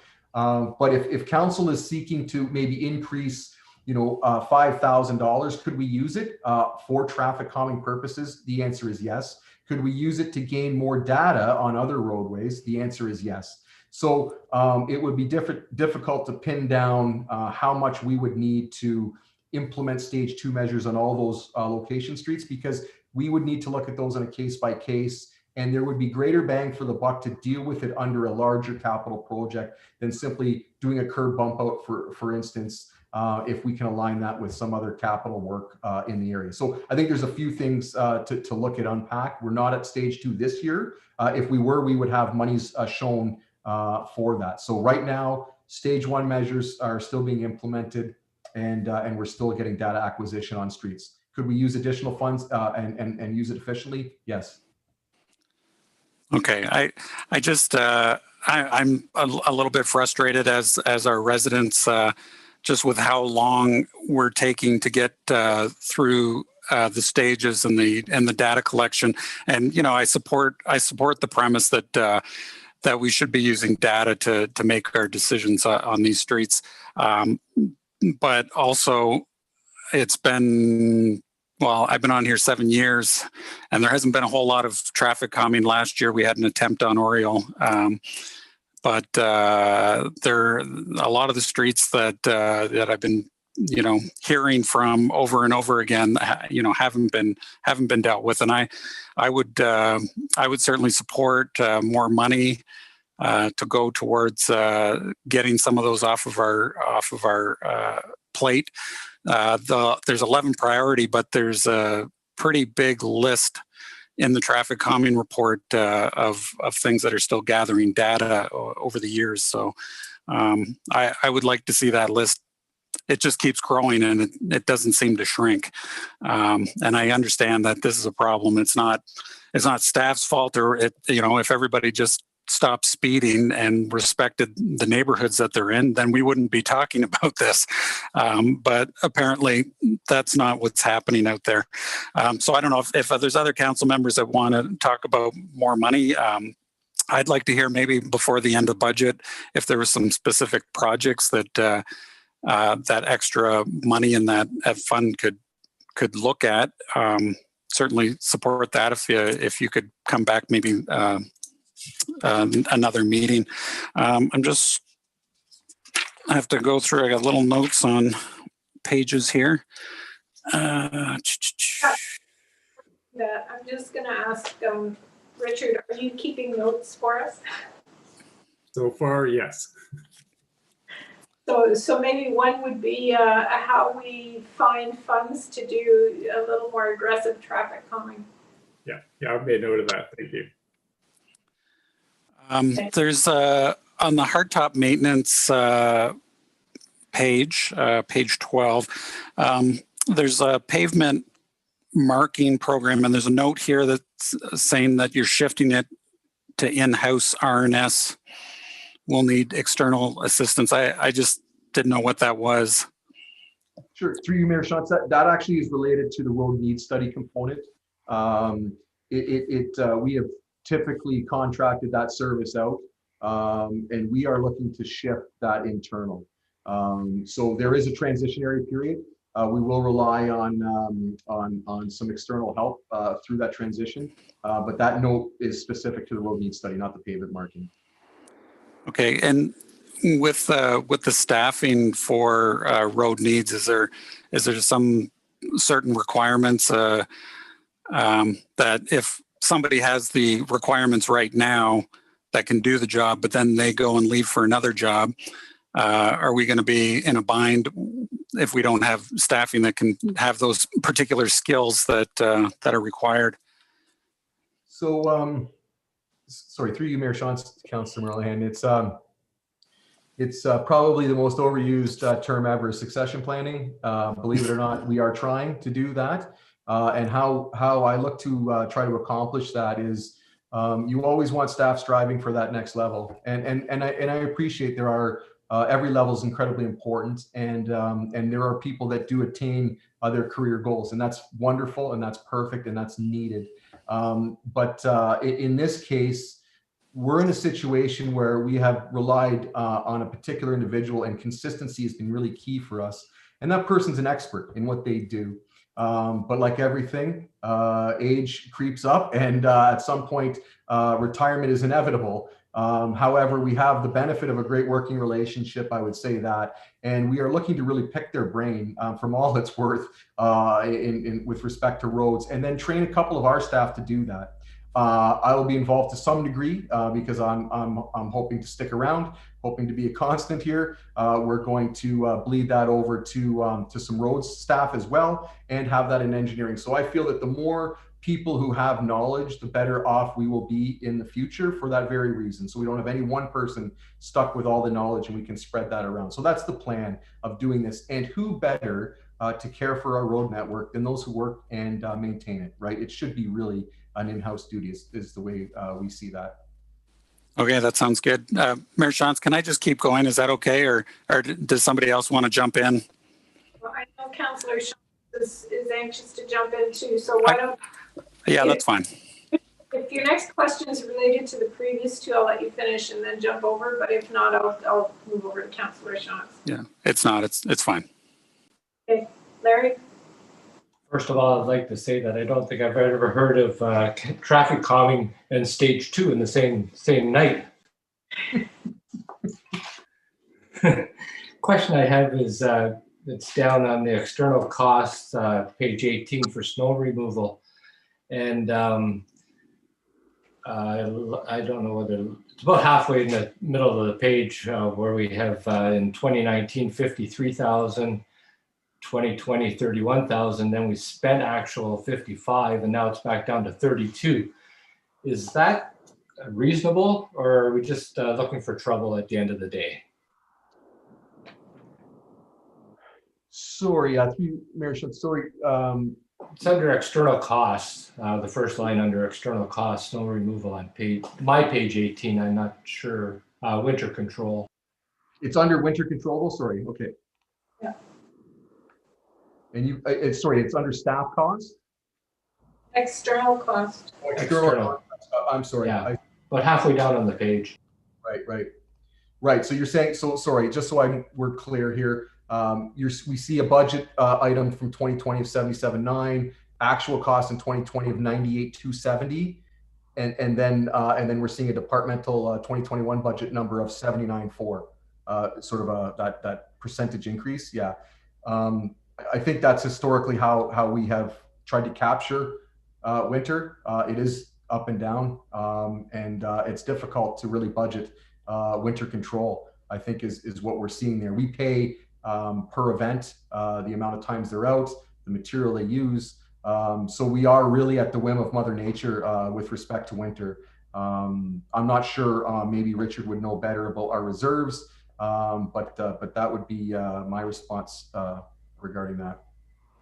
Yeah, I guess I understand the up and down, but I guess my concern is that it was up and we budgeted down and it was back up. and now we're budgeting down again. And are we budgeting it enough is my question. I'm actually up a few lines from that when we look at the 53, 31, 55, and then budgeting 32. Is that enough, or are we looking for trouble?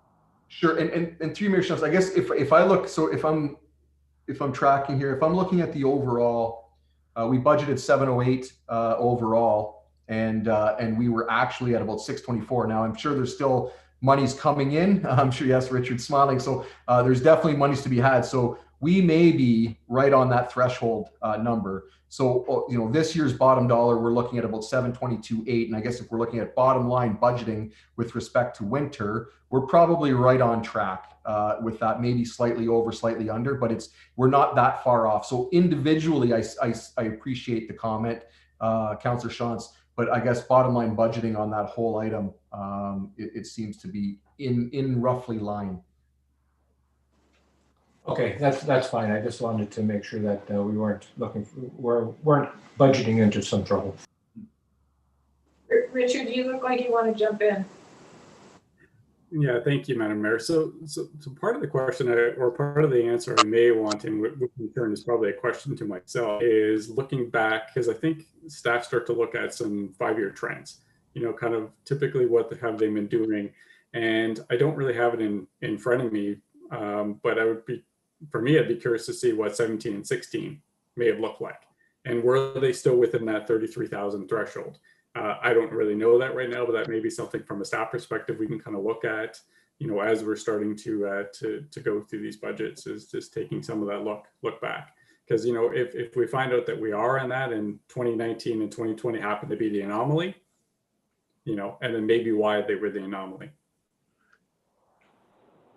Okay, thanks.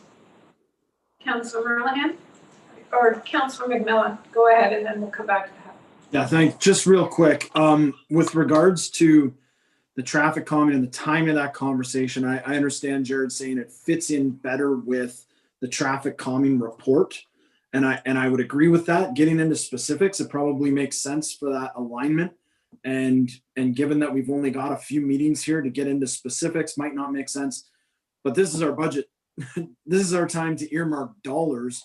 So I think probably it makes sense to see if council has an appetite to set aside money, and then how that money gets allocated, the specifics of it certainly could go into that traffic calming report conversation. But I don't think we necessarily want to be doing it in the reverse, where we're having a specific conversation about traffic calming a month or two from now, but we've already approved the budget. So I think now would be the time for us as a council to decide if we want to earmark money for that. And then I think, Jared, I agree that the traffic calming report is probably a time to get into the specifics of that. I agree. So I think what I was asking Richard will keep track of some of our requests, and maybe next week at the beginning or the week after on Tuesday, we can look at what some of the options might be, whether there's some money that can be shifted around within that department, or whether we'd have to look at increasing, taking from the levy, or whether there's some other way to do some of those projects. For me, I like to do specific projects like that unless they're ongoing from a reserve rather than from the operating budget. But if it's something that we're going to be looking at for the next 10 years, where we're, laying out money, then it should probably be an operating. But does that make sense to let them go back and look at it and come and tell us what options we might have? I'm sensing, maybe this is my own bent too, because my first questions this year were all about traffic. So, I'm sensing that there is a desire on council to do a little more traffic calming. Go ahead. Yeah, and I don't think this is a Township of Woolwich thing. I think if you go to every municipality, if you go to the city of Kitchener, the city of Waterloo, you go across the province, across the continent, I think the number one issue that small town councillors get, if it's not road clearing in the winter, They live down south. If it's waste removal, you know, my garbage wasn't picked up. The next one is traffic calming and potholes. And so I certainly don't want this to seem like it's an issue with our staff or our council, our township. So it is a big issue, but I think it's a big issue for everyone. No, that's absolutely true, but I'm sensing that maybe we want to tackle it in a little more comprehensive way. So let's leave it with Richard and the staff to look at how we might put a little more resources into that. Councillor Redekop, did you have your hand up? No, okay. Back to Councillor Monahan. Thank you, Mayor Shantz. Through you back to Mr. Poupé. I'm back on page 16 on the revenue side. The M&R gravel tax, you have a $30,000 revenue estimate. In 2020, you had 40,000, and this year I'm only presuming that Jigs Hollow will go online and be digging some gravel out of there, that there could be potential revenue there. Are you just being conservative with that number, or is there another story? Nope, through you, Mayor Shantz, absolutely conservative based on dollars we received from the previous year. We try to be conservative on that. We don't want to bank on anything that may or may not happen. So that's all that is. Okay. On page 25, under the parking lot, under the equipment costs, you have a rental winter control.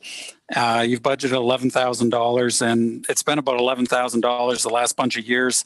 But typically you spend about $1,000, $2,000, $3,500 in 2016. I'm just wondering, I don't know what that is, but why is it consistently at, it goes up and it's not really being used? And my through you, Mayor Shantz, my understanding, and Carter certainly correct me if I'm wrong here, is that that would be for lifting snow. That's one of those contingency items that we don't know if we are going to use or not, depending on the weather conditions, but we need to have it. And you know, that's something, again, to Richard's point, is we could look at a 5-year average and deal with that. But you know, if we get heavy snow, we're going to have to lift it and we would be over. So it is one of those sort of more reactive accounts. Okay. Page 26, the street lights. I'm only asking because I'm curious if the new Heidelberg lights were installed. I drove by, I don't know, maybe within the last month, and I noticed that the lights were all still those old kind of crappy ones. Is there a story on that? Yeah, through Mayor Shantz, Councilor Monahan. So we, as part of the cost containment strategy regarding the pandemic, we did pause that project. We are still committed to that. And the unfortunate part is, through our capital planning in 2021, there just isn't sufficient levy or infrastructure reserve monies for that program. So we've actually shown it in 2022 and 23. So we have paused it again in not only 2021, but 2020 and 2021. And we are going to move it to 2022 is what's being identified. It's just, it's an expense. It's 100% levy or infrastructure. There is no other way to fund that, that project. Okay, thank you. And then my last comment is on page 31 under cost allocation. The mobile radios, you have 24,000. Is this the same system that the fire department is under? So we're really not spending 110,000, but 134,000 to the region for this radio system? No. So through you, Mayor Shantz. So what happened when this was rolling out? Woolwich's Public Works Group opted for an alternative system. We did not go with the regional wide system. However, our fire department must have it, and we did purchase about, I believe, 2, maybe even 3 radios, if I'm remembering correctly, because we still need to be attuned to what's happening with emergency services. But we did not roll out that radio system with our entire fleet. We just saw that this was a much cheaper way to deal with our communication. Okay, thanks. Are we going to be doing capital then, or is that the next part? Yeah, okay. Councillor Shantz. Thank you. Back, I guess, one page to page 30. And this is under, just says cost allocation, so I'm not sure. It's a greater training. And I've noticed we've had some dollars in that for a number of years, but we really haven't spent it. Are we going to start putting an effort into that greater training this year to try and get the graders? Because that's part of the gravel road problem, right? Yeah, Mayor Shantz, Councillor Shantz. So we did expend grader training dollars. I believe that would have been now 2018, I think. And then we recognize, of course, to our succession planning, you need to have more people versed in that. So we are showing dollars again this year. Of course, training was sidebarred because of the pandemic. This is off-site training. It's a 2-week course. The employee stays over for an entire week, comes home on the weekend and goes back. So it's pretty labor intensive. However, I believe that Carter did initiate some training on site. They came out to the road networks and provided some feedback to our operators. So we have been spending some dollars, and that also, I believe, was to cover off some traffic training. That's an area of deficiency with our engineering group as far as traffic, and of course that's a hot button item today, and it's something that we are looking to train up some staff on because it is a specialty. There's no question about it. We're sort of jack of everything, master of none, and we need some more specialized experience in traffic. The other question I have on that is we were talking about getting a road grader with a packer on the back. Did we ever do that? And how has that been working out? Yeah, so we are looking into that still, Councillor Shantz. That is still our plan. There is an outfit, I believe it's up Mount Forest Way, that makes those, and that is something we're actively looking into. So that may be something we want to implement in 2021. If not, it would be a 2022 item. Okay.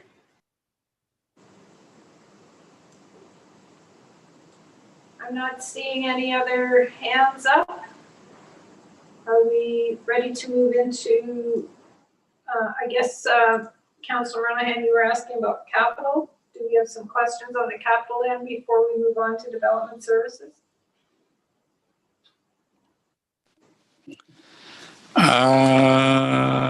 Usually we kind of go up and down the different projects and get an overview of what's planned. I know Jared did an intro at the beginning. I guess, what are my, okay, so capital bridge repairs. I'm just wondering where the Peel Street Bridge, if any of the costs were contained. I know there's no decision made. Previously, staff had asked for somewhere around $90,000 to continue a study if we were going to replace the bridge. So is that money contained in this capital forecast now, or how did you deal with that with the budget? So through you, Mayor Shantz, to Councillor Renahan, it is not.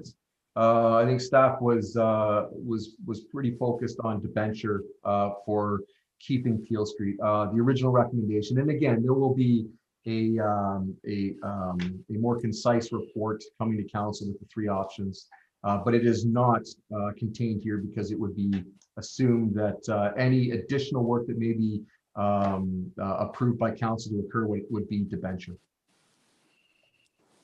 Okay. And then you have a $400,000 water wastewater network and growth study. Can you explain what that is? Absolutely. Through Mayor Shantz to Councillor Merlehan. So the township has been relying on a 1992 growth strategy report. That is over 30 odd years old, I believe now, almost there. And that did an incredibly deep dive into our systems and looked at growth areas in the township. Very comprehensive document. We have had this in our development charges background study as long as I've been here, probably longer. and it's not been implemented. But one, because of the growth pressures, because of all of the issues we have with our existing systems, we really are in much need of an updated study to identify pinch points, to help with our capital planning for our own infrastructure needs, as well as facilitating expansions for development. I would also bring to council's attention the idea of an EA for the bypass road. How are services going to get out there if and when that bypass road is happening, and what does that development look like? So there are a number of issues. Breslau, of course, is a huge growth area. So that's what that is, and that is a total of about $800,000. That's bled out over 2021 and 2022. And you can see that it is being covered by water, sewer, and development charges. So that is a much needed study. That is going to be quite an intense study, but that is one that will last us for a number of years. I'm not sure what that cycle will look like, but our 1992 growth strategy is so far outdated. It's not helpful anymore. Councillor Shantz? Thank you. Jeff, if you could put that image up on the screen for me. Just so council is aware, I had a bit of an offline chat with Mr. Poupé today about some infrastructure work in Breslau that I think needs to be put on the 5-year or close to the 5-year plan. And it's we're working on Woolwich Street North, I believe, this year and next year to do some resurfacing. And my concern is the section right in town. We've got urbanization coming into town from both directions, and we have about 3 blocks that that still has the old pavement, the old sidewalk, and no infrastructure in there. So I don't know, I had a map there for Jeff to show, but I don't see it on the screen. So I just thought, for council's sake, and maybe anybody that is watching this, maybe Jared can speak to that, what the plan is on that, the discussion that we had offline. Sure. Through Mayor Shantz to Councillor Shantz, and the Woolwich Street South, and I will say everything sort of south of Dolman Street, save and except the piece that was upgraded by Empire Properties there, the Empire Group. We appreciate the road is not in great shape. The concern with the road and why we have not done a lot with that is because of servicing. We wanted to make sure that we could have a way forward with municipal services. Remind council that there was an attempt to implement municipal servicing in 2010 through the special service levy. That was not successful. And so it was left for residents to bring forward. And since I would say about 2018, more and kind of in conjunction with the municipal drain work that's occurring in the Elroy Acres subdivision, it was brought up again and resurrected by a number of community members there about municipal servicing. We're aware of some failed private systems that are occurring recently. So it was felt that staff would then at least send out a survey early in 2021 to all of the residents. That would include the Berlin Shields area as well as the Elroy Acres area. Elroy Acres does have water. That would just be sewer there, but I believe Berlin and Shields would require both. And then that would be the corridor down Woolwich Street. And of course, we've got the complication with the Breslau Properties development coming online and what that looks like. So that's being vetted now through Development Services Group and sort of what that service corridor will look like as well. So there are a lot of moving pieces in Breslau, and we were wanting to make sure we were as efficient as possible with any capital output. But I think what is quite clear, while I think the stars can align with sort of the municipal drain, Breslau Properties development, and the potential implementation of municipal servicing through a special service levy, if that's council's direction, that we do need to probably implement a stopgap measure with respect to the rideability of the road. And I would just look to Barn Swallow. That is not a road we're proud of right now, but we know the construction is imminent, and that's pegged for 2022. So we did skin patch Barn Swallow. That was a fairly cost-effective measure to improve some rideability, and we're likely going to be in that same situation on Woolwich Street South.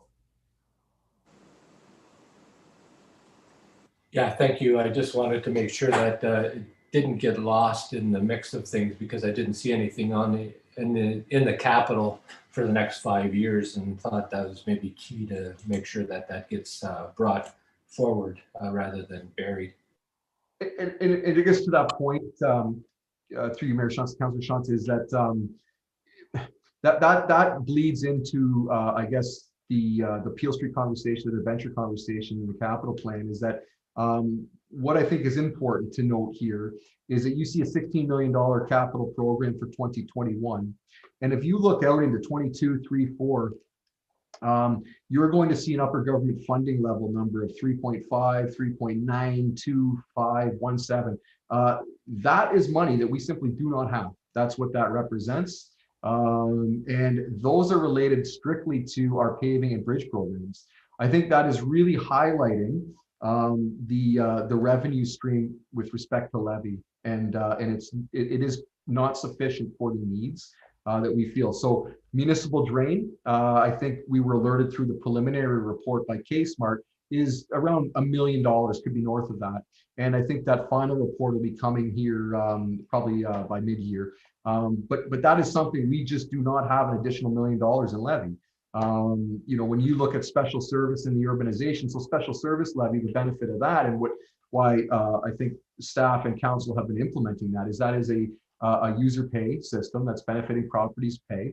However, the question posed by Councillor Shantz was the urbanization, which does make sense on that corridor. And that urbanization is typically not been picked up, but that's a conversation to be had at the time by benefiting properties. Generally, that has been picked up by levy or infrastructure reserve monies or federal gas tax money.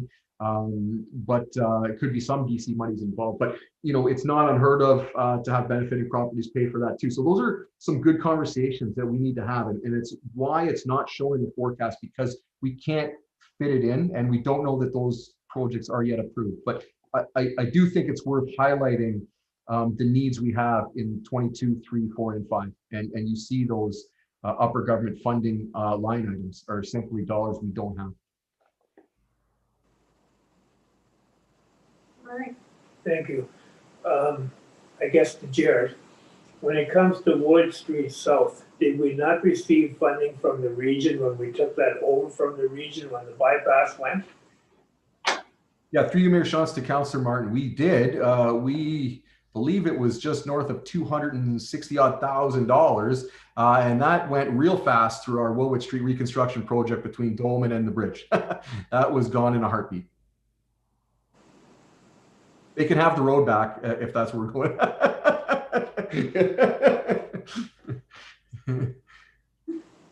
Okay, Councillor Merlihan? Yeah, through you, Mayor Shantz, to Jared. I just want to go back to the Elmira Bypass Road environmental assessment that's scheduled for 2022. I'm just, I don't know, maybe you could catch us up on what is happening at the region. I know they were going to include part of that in a future EA, or if they've started the EA on the Arthur Street south, I guess, towards Waterloo 85. I'm just wondering if, because the region has got the Elmira bypass scheduled for like 2040, are we getting a little ahead of ourselves 20 years in advance of a potential bypass to, you know, that one's 400,000 next year. And then another 400,000. Oh, wait, no, that's 800,000. Sorry. Oh, it's too small. I can't see it. Anyway, are we getting a little ahead of ourselves on that EA? So through you, Mayor Shantz, to Councillor Merlihan, we felt the timing that the region was implementing was too far out. So it's really us looking at this going, we think we need to do something sooner. It is only shown as the 400,000 in 2022, but you're right, it will carry over multiple years. But there's challenges with lands that are owned down there and with servicing. So there are some impacts with respect to development that Woolwich is dealing with. And 2041 is unrealistic in staff's opinion. We have not had that conversation at the region. Certainly, I have not had that with my counterparts at the region yet. So we wanted to signal that in the budget that we feel it's important to have happen. So when exactly that happens, I can't definitively say. I think it does require some discussion at the table with our regional counterparts. But 2041 is in our opinion not realistic at all. It needs to happen sooner. Okay, just as a follow-up then, is this a conversation, is this a council conversation then that as far as direction, like is this a Woolwich go it alone for a bypass, and it's a Woolwich road rather than a regional road as the bypass? Is that the thinking, or? So we hadn't obviously all stakeholders would be involved in the environmental assessment process. Who ultimately is in care and control could be a future decision. I mean, we know that the Ottawa Street corridor in Breslau has been protected by Woolwich and will be expanded by development in Woolwich. At some point, it will be handed over to the region, but there will be times where it's in Woolwich's care and control. So we are building it to a regional standard in Breslau. You know, that could be something that occurs with this bypass. This could be something that just prompts discussion, and we get an agreement at the table that maybe they undergo the EA. I think that what we are signaling is that we believe that there are traffic concerns and there are issues in Elmira that we feel need to be addressed. Okay, thanks. Anyone else? Okay, thank you very much, Mr. Poupet, Mr. McGuire. And we will look forward to our final budget discussion. And right now we'll move on to Mr. Pomponi and Development Services. See if we can get through this in time so everybody can watch the game. My thought could be nearly as interesting, I think, so. It's on the Russia-Finland game. Well, Finland scored 2 empty net goals and they won 4-1. Okay, there we go.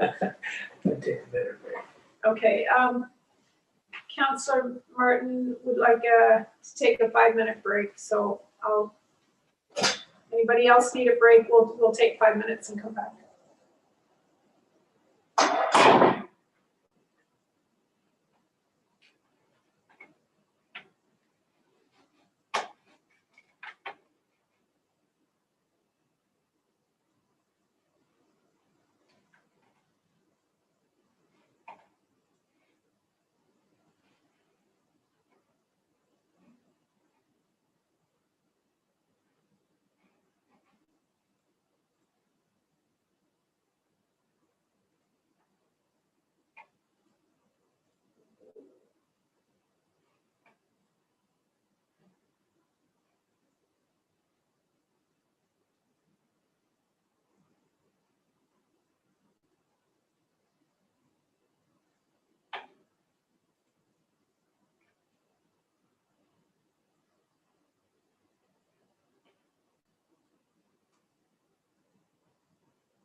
Okay.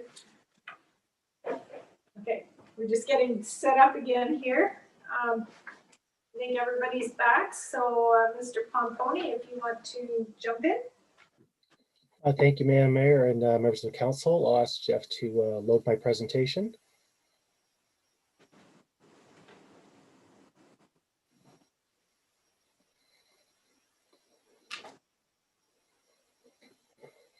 Thank you. So next slide. This is our development services budget for 2021. The department's really split up into 4 clear sections or services. It's economic development and tourism, planning services, development engineering, and building services. Next slide. So the Development Services Department oversees economic development, tourism, planning, development engineering, and building services. The department is responsible for managing all new growth in the township and sets out a framework for the future of the municipality. It's usually through planning documents like the official plan. In addition, the department acts as support for business and tourism. The department is guided by regional and the local township official plans, and it determines growth areas and also sets policies for other divisions, including roads, parks, facilities, and is also subject to provincial policies such as places to grow and provincial policy statement. And often people think of the official plan as really a planning document. I think that it's really should be viewed as a document for the entire municipality, because it does have policies that reach beyond just planning. It deals with things like environmental and other issues as well. But the department's primary function really is to oversee any new development that starts from the initial inquiries for properties, such as when developers are going through due diligence or the speculative process, through to the planning approvals, engineering review, permit issuance, inspections, and on to final assumption of the infrastructure. The department also acts as a point person for businesses and to provide some support for them to the municipality, as well as tourism. And certainly the Economic Development Tourism Officer acts almost like a concierge. They will take requests in where there's questions or issues that some of the business community feel they need clarification on or need some assistance. Next slide, please. So the department budget challenges that we face this year, really in past years as well, is managing workloads, assessing workflows to find efficiencies, and assess workload issues. And that's an ongoing issue, and we are continuing with that in 2021 for sure. There's also the potential for future LPAT hearings, which are often out of our control. And with that, the challenge with that is time and costs that are associated with that.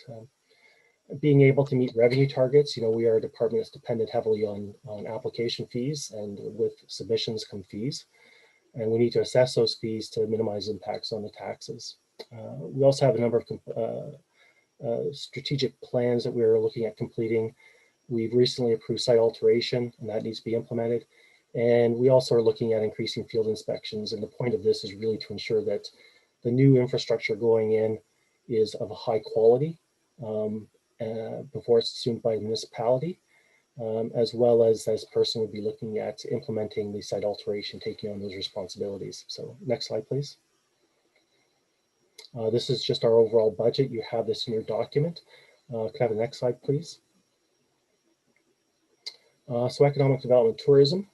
The division is really responsible for supporting businesses and assisting in grant applications, responding to land inquiries, promotion of the township, and marketing opportunities. You've seen some of these realized this year, especially with the COVID, such as the Taste of the Countryside and some other initiatives that have been taken on. And as I said earlier, it actually acts as a concierge for to assist businesses. The unfortunate thing is that the planning process is foreign to a lot of people. So trying to navigate through the processes can be difficult. And certainly Jenna Morrison, our Economic Development and Tourism Officer, has been assisting some of those businesses. Here's a few stats that we pulled together. We've had a number of land inquiries and some industrial supports and programs. We've had a few, somewhere around 11 new businesses come. She certainly attends on committees, committee meetings, and any other meetings that come up with the BIA to support them. And certainly the one thing that we dealt with and implemented was patio requests. and bringing that on, which was very much a joint effort towards with other departments and divisions. Next slide, please. So really the challenges that this section is really facing is continued demands for assistance for the businesses, the business community because of COVID. We're in the middle of COVID. There's certainly been a high demand on this position for assistance, and we are expecting that's going to continue for many months. And then we will be looking at post-COVID assistance as well to see where we're at and continue on with some of those programs possibly. We have the Elmira review, which will be joint with the planning as well. Assisting businesses with development approvals, as I've said, it certainly has happened already and will continue to happen with some of these businesses, as well as finding new opportunities to market the municipality and its businesses, finding funding opportunities for the businesses township, and also providing that support for the BIAs. Next slide, please. This is their specific budget. You have this in your binder already, so I won't go into any details here for discussion if we need to. Next slide, please. Planning services. Certainly the planning division is responsible for all planning functions, including but not limited to processing applications. It's the official plan, zoning bylaw amendments, site plan approvals. Also deal with surplus land sales and acting as advisor to some committees of council. The planning process applications are made under the Planning Act and in accordance with provincial, regional, township planning policies. The planning also deals with matters of related to heritage and the Committee of Adjustment. Jeremy Vink is the manager. We currently have about 7 active subdivision applications that we're working on.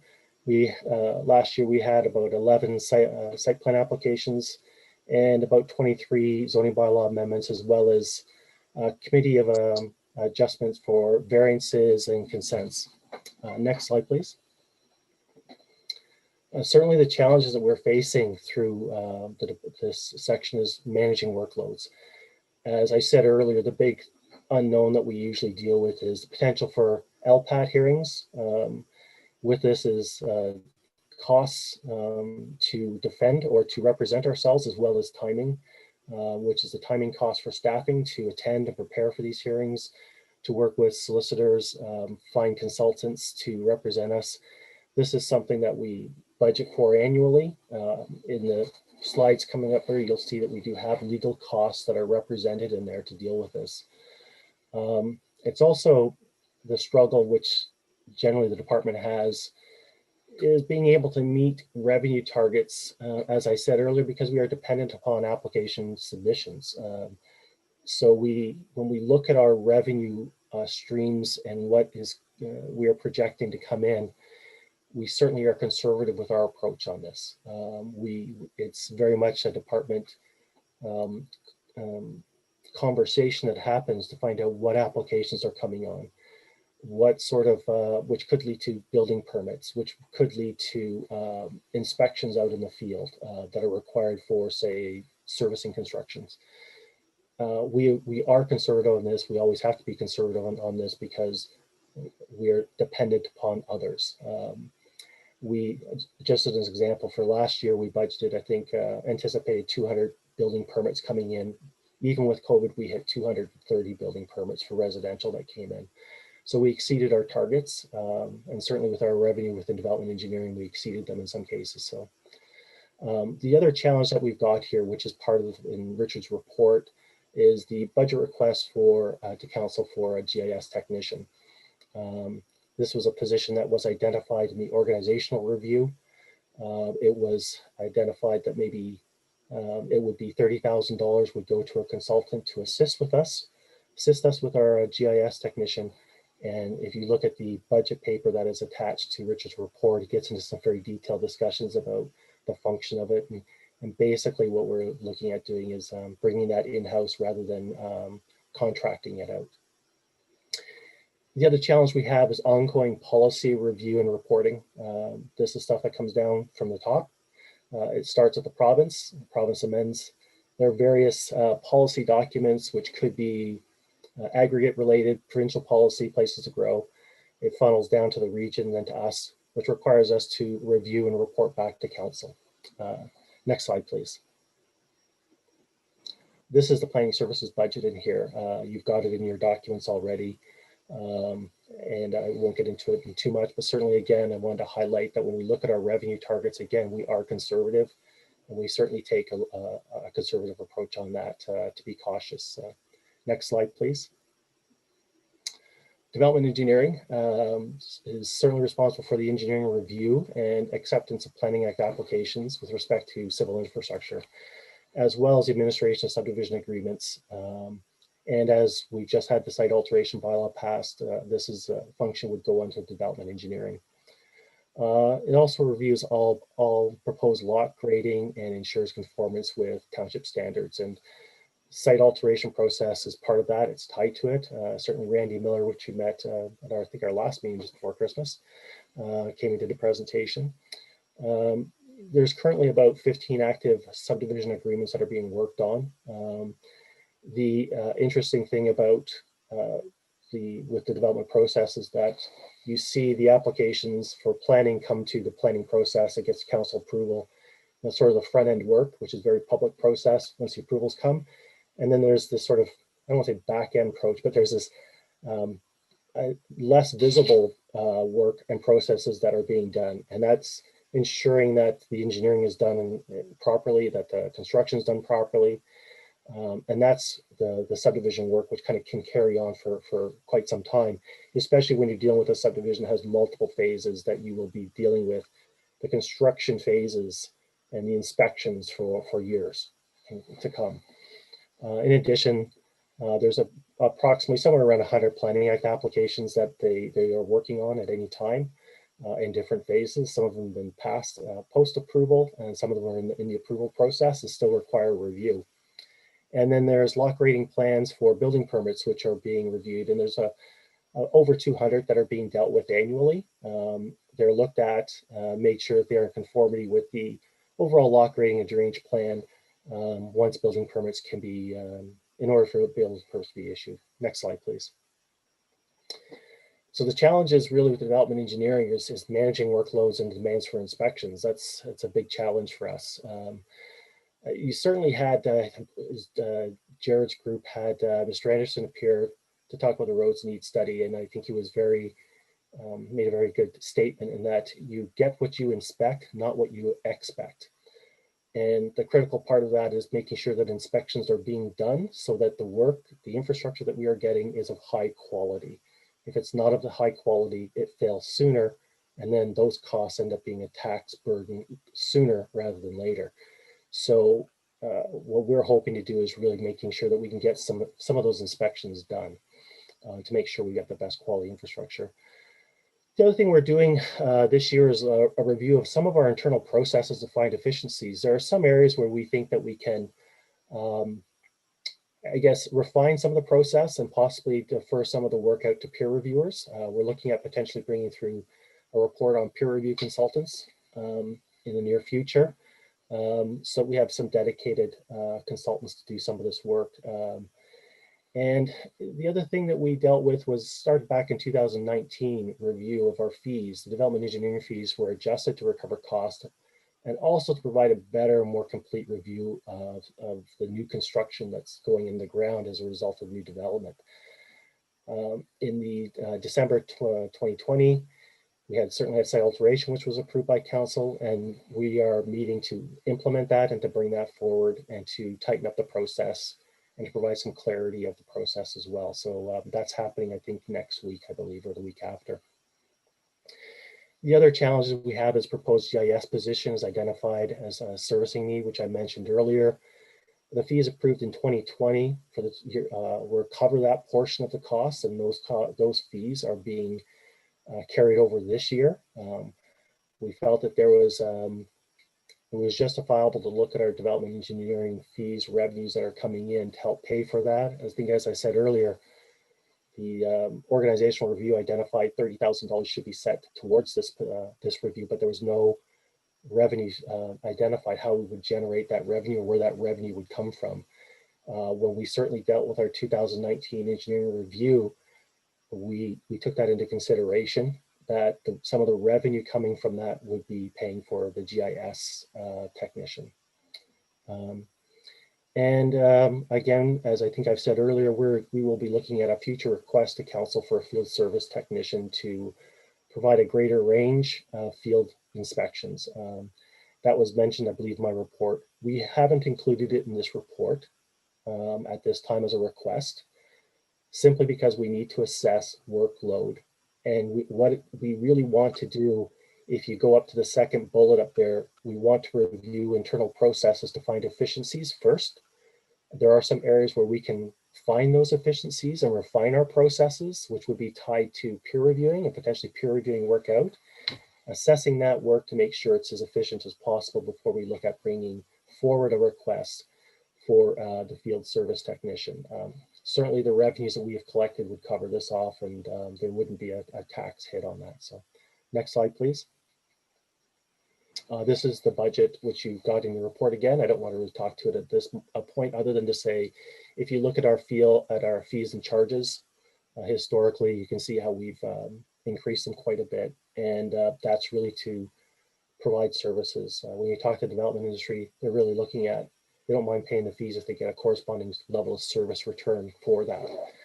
So we're looking at that. And again, if you look at it, we've taken a conservative approach. Certainly, if you look at the 2020 budget, what we budgeted for and what our actuals are, we exceeded our actuals by a significant amount, which would go into a reserve. And we are being conservative again in 2021. We expect 2022 will probably be higher than what you're seeing here in 2021, and probably higher than what you're seeing in the 2020 that we budgeted for, because we're looking for a couple of years out. Jared talked about some of the growth that's coming on in Breslau.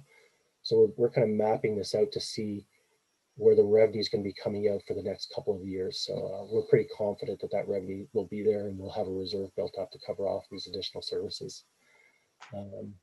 Next slide, please. And building services. So the division is responsible for a variety of functions, including, but not limited to, just the issuance of building permits, but it's also completing the inspections and emergency management, and then providing advice on the building code. The building division conducts inspections on all new construction to ensure compliance with the OBC, as well as municipal laws, and to ensure health and safety for all the buildings that are going to be occupied. In some cases, it does involve attending sites to assess safety, such as fire. So if there are buildings that are subject to a fire event, building services will get called out to assess it to see if they're structurally sound, or if it needs to be closed or torn down at that time. It's something that's not as readily known. So if you look at the work that building services are doing under the statistics that we've got, they're averaging about 100 inspections a week.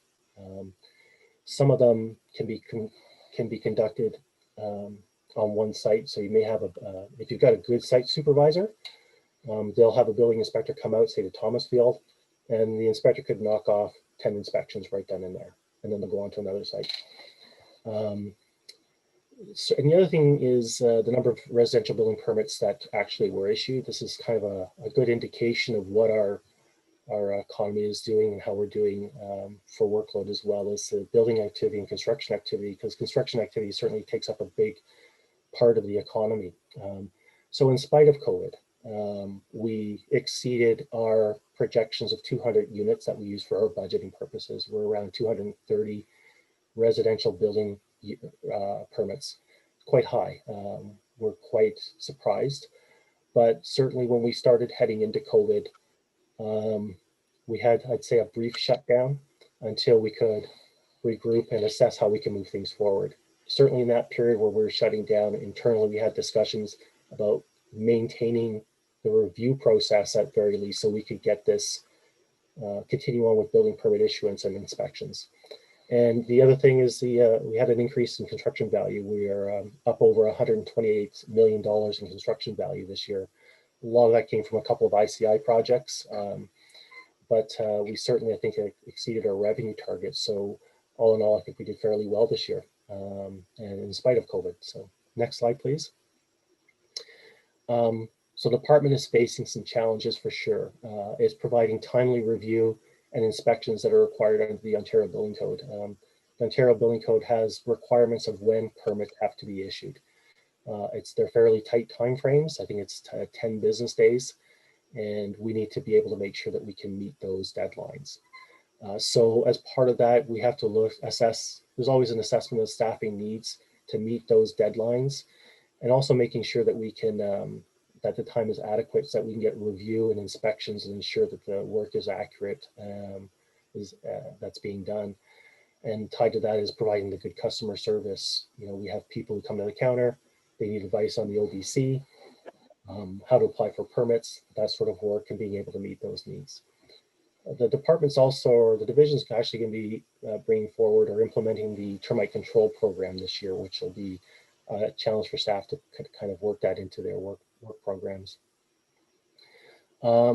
We also have some staffing resources issues in closing out some of the historical permits. We could easily have permits that are 10 years old and have never been cleared out. That's not unusual for a municipality. Every municipality has old historical permits that have not been closed out. And you have to kind of plug away and clear those backlogs away and clear them off. And we also have the mandate for septic re-inspections. Part of this is tied to source protection as well. We're required through the source protection policies to look at inspecting some of the septic systems that are within this source water protection areas. We also are bringing forward a capital project expenditure, which is the scanning project. And that's coming forward. We are beginning to work on that. It's really digitizing of our paper files. It's something that is identified, I believe part of it's identified in the modernization budget that Richard identified.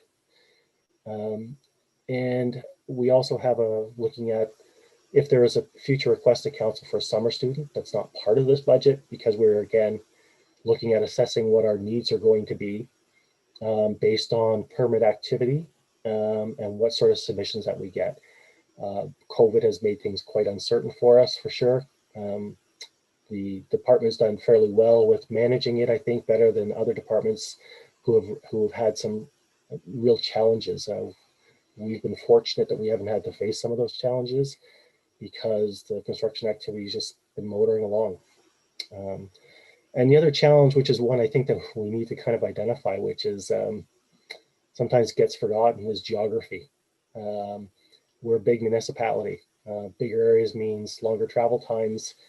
It takes longer to get to some of the areas. You got to go from one end of the municipality or the area to the other, and that requires scheduling challenges. So it's not like if you're a small municipality where it's a quick to one area to one, a quick drive out to one corner of the municipality to the other. We've got a big area, a big geography to cover, and so it takes some scheduling challenges for sure to try to make it all fit and to making sure the workload is appropriately shared, as well as the geography as well. So next slide, please. This is our budget for sure here, which you've seen here, and it's also in your budget papers as well. And again, when we look at our revenues, if you look at our actuals for 2020 compared to our budget, we exceeded it, surprisingly so. And again, with the 2021, when we look at the projections there, again, with engineering and with planning, we budget based on what we think are going to be applications coming in. So again, I think we looked at about 200 permits for residential coming in. We identified a couple of ICI projects that are coming in. Did some conservative math on it and came up with this revenue target of what we think will come in. And again, we're being conservative for sure. Next slide, please. And with that, I'd say I'll take any questions. And this is a caricature of me sucking my thumb. So. Mr. Pedler, do you want to jump in? Yeah, just for council's benefit, I just want to kind of highlight a couple of things, for Mark that are contained within his budget, just to be clear from a council perspective. So one of them is dealing with the GIS. So just to be clear with council, the GIS technician, while that position is being brought forward for council's consideration, it has not been included in the budget before council tonight. So there could be a variety of funding sources for it, from development engineering, as well as building, because they would utilizing the services. Infrastructure services definitely would be a heavy user, as you know, but the infrastructure also would have to deal with the water and wastewater. So I just want to be clear with council. We are looking at trying to get that position in hopefully this year's budget, but right now it's not in the draft budget. So it's not something you would have to look at and say, if we don't want to support that as a council, what would that look like from a decrease? It's not in the budget right now. But if council supports it, it's something we would have to add in. I think the other thing with GIS, just to kind of mention, and it was part of the modernization discussion in the planning budget, there is the $90,000 budget line for GIS database, and that's for cleaning up and modernizing the database we have for our GIS. That's, you know, for everything from our roads, water, sewer, storm infrastructure, parks, you know, fire stuff. It was something we had identified in the 2020 budget to get accomplished as part of the modernization. That was just one of the things that unfortunately we because of the pandemic, we just couldn't get done. So it is being brought forward into 2021, but it is separate than the GIS technician. The GIS technician would be the one actually maintaining on an ongoing basis. This would be able to clean up our GIS database and get us to a much better place than we currently are with our existing one. But the other one I think I want to point out is just in the development engineering is I think the note that we have in that budget talks about the development manual. So staff have been working on that development manual through 2020. We have expenditures that did occur in 2020, and we are looking at finishing off that project. And we're doing that project with the Township of Wilmot. So hopefully you guys can still hear me, because I think you all froze on me. Good. Just as I said, it was just something that we're working with the Township of Wilmot to complete, and it's going to finish off in 2021. So just with that, I just want to highlight a couple of additional pieces of information for council. Okay. Thanks. Just for clarity then, Richard, so the piece that's included for the GIS is updating the system, but that's a person that would need to do that. So right now we have an RFP out that we're going to be doing the evaluations very shortly. And so it'll be a consulting company that will actually come in and do that. So that would be a very specific project to get us up to a point. The GIS technician position would be the one actually going forward. So this, yeah, so right now it's just the project would just be getting it in a good state, because unfortunately, you know, it's one of those, you know, second thought at times.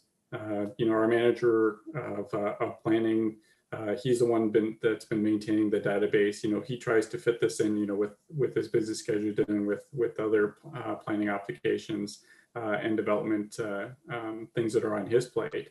And unfortunately, it is not something that that I would say is up to the standard that we need to, and especially from an asset management perspective. We don't have, in my opinion, the best data that we could have. We have the data, it's just unfortunately not in the GIS, and we can better utilize our systems that we have by bringing it up to speed. So we really wouldn't need the GIS position until after this project is done. You can still use, yeah, through your Madam Mayor, you can still use an antenna. It's probably a discussion for Mark and his team to answer, but I think you can still utilize an antenna. Okay, thanks. Questions, council? Excuse me. No questions? Councillor Merlihan, then Councillor Shantz. Yeah, through you, Mayor Shantz, to I guess Mr. Pomponi. Well, talking about the GIS position, on page 4, under the planning operations, there is a line item for GIS mapping. It's typically been $6,000, but it hasn't really been well used. I'm just wondering why, if Mr. Vink is being overloaded with work and can't get to the system, why not use some of that budget to do the mapping that's required? Yeah, I would say it's not being utilized. I think it can be utilized more. It could be that this, I'm just thinking out loud, would look to Richard to back me up on this or to correct me, but I think that it's something that could be applied to the position. If we have the position, it's depending on what time of the year that we actually would fill it, this would be something that could help to offset that cost, but it's not a significant amount. I mean, we have historically have been like as Richard said, kind of doing this off the side of our desk, but it's really what this cost really is associated to is with imagery costs. And the imaging costs are some that we get from the region. Normally we would pay to collect or to pay for that, the imaging that would come down from the region. I think it's ortho imaging that comes down. And I think for some reason this year we didn't have to pay it. I don't know the reasons why, but that's really to pay for some of those imaging costs that come down from the region. Okay, just kind of going back to Mr. Brenneman's initial opening and talking about regional collaboration.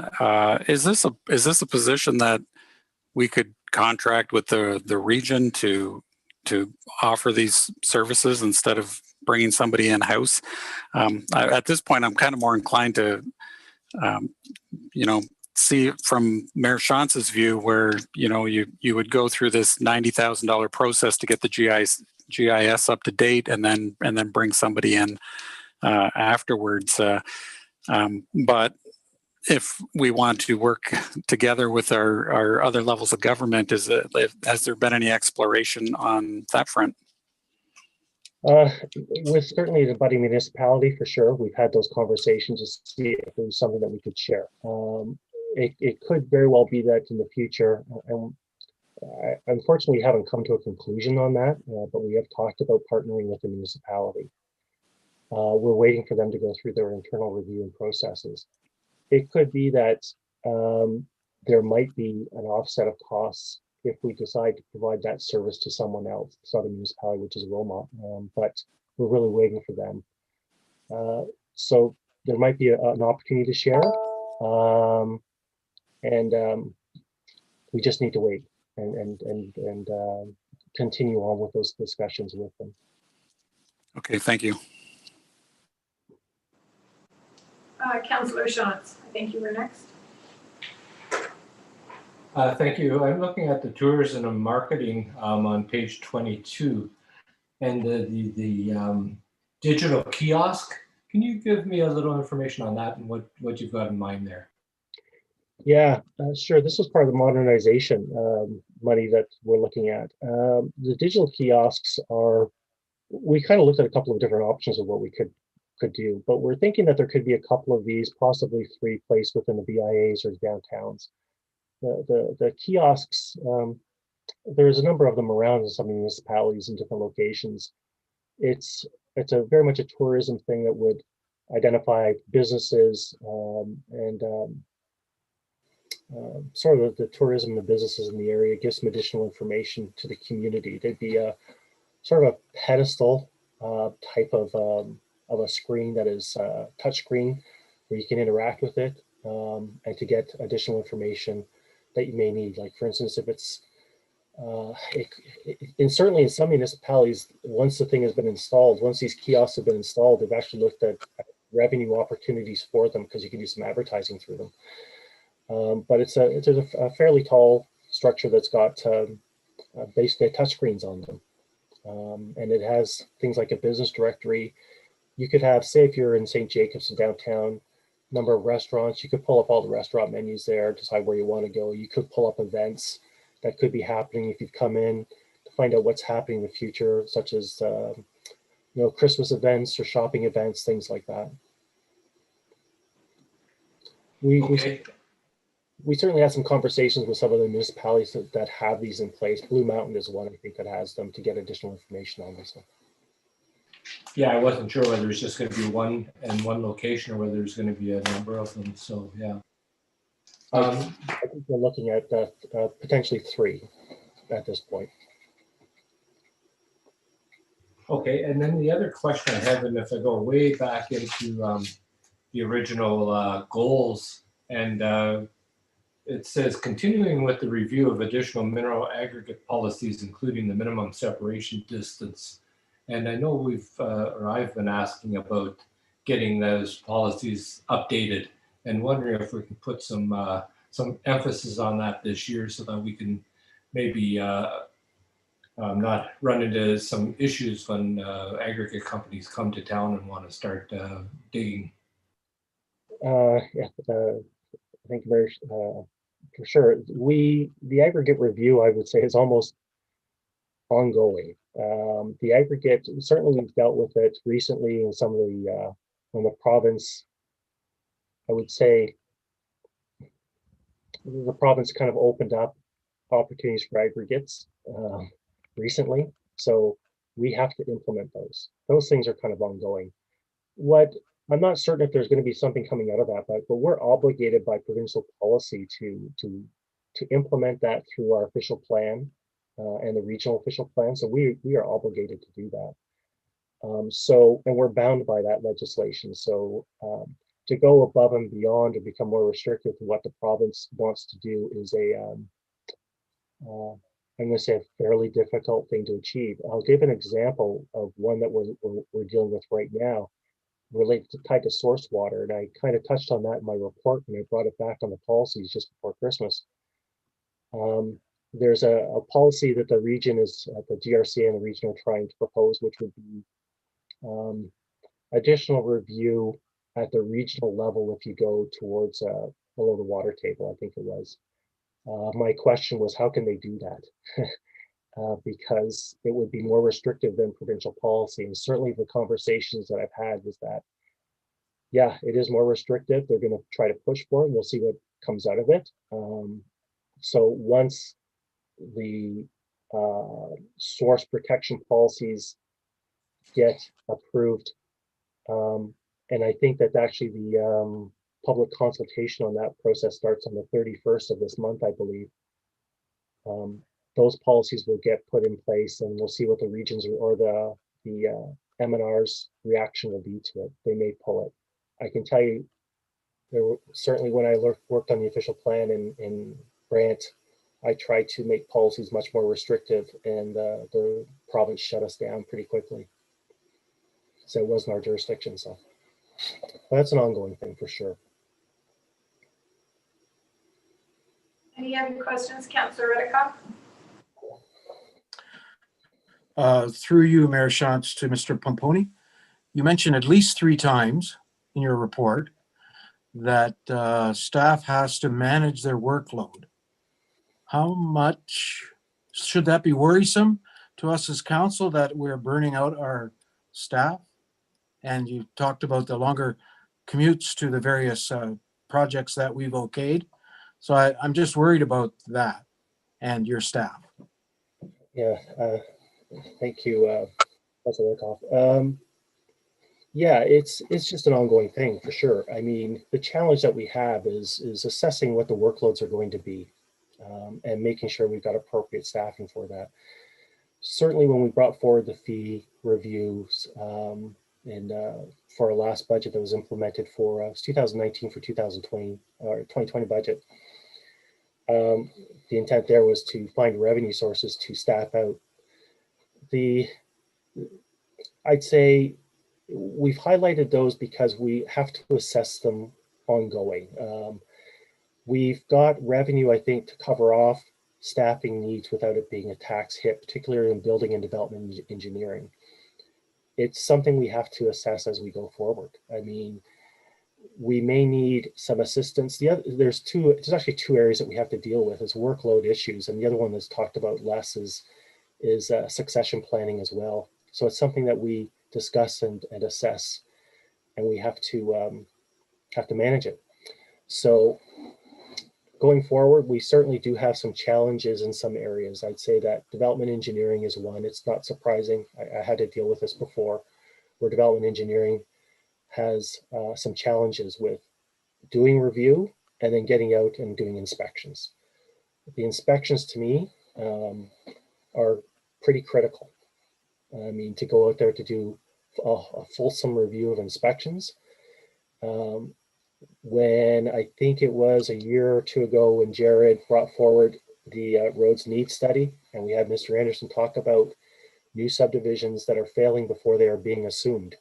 And that's because it's difficult for us to get out to do inspections. I mean, if we have an inspector out on a site, they could be spending half a day at a site watching to make sure it's inspected properly, that the ground is compacted properly, that there's proper compaction, proper construction, proper road base. That can take time, and it's tough to do when you have one person doing that to cover the whole municipality. Follow up. Thank you for your honesty, and I would appreciate if you continue to bring it to our attention. As you say, it's ongoing. I would appreciate that because we want to take care of our employees. Thank you. Yes, and thank you. If I finish off one thing, I think there are opportunities to find some efficiencies for sure on how we're doing our internal processes. That's why I highlighted it. I think it might have been my second point. We are going to be having discussions in the new year about how we can better manage the workloads and find, not only that, we have to respond to like a development application within certain timeframes. If we don't, we run the risk of going to the Ontario Municipal Board, which is a cost to the municipality that's not recoverable. So we want to make sure that we process things in a timely manner where we're not subject to the potentials for LPAT on our inactions or not meeting deadlines. We need to make sure that we do that.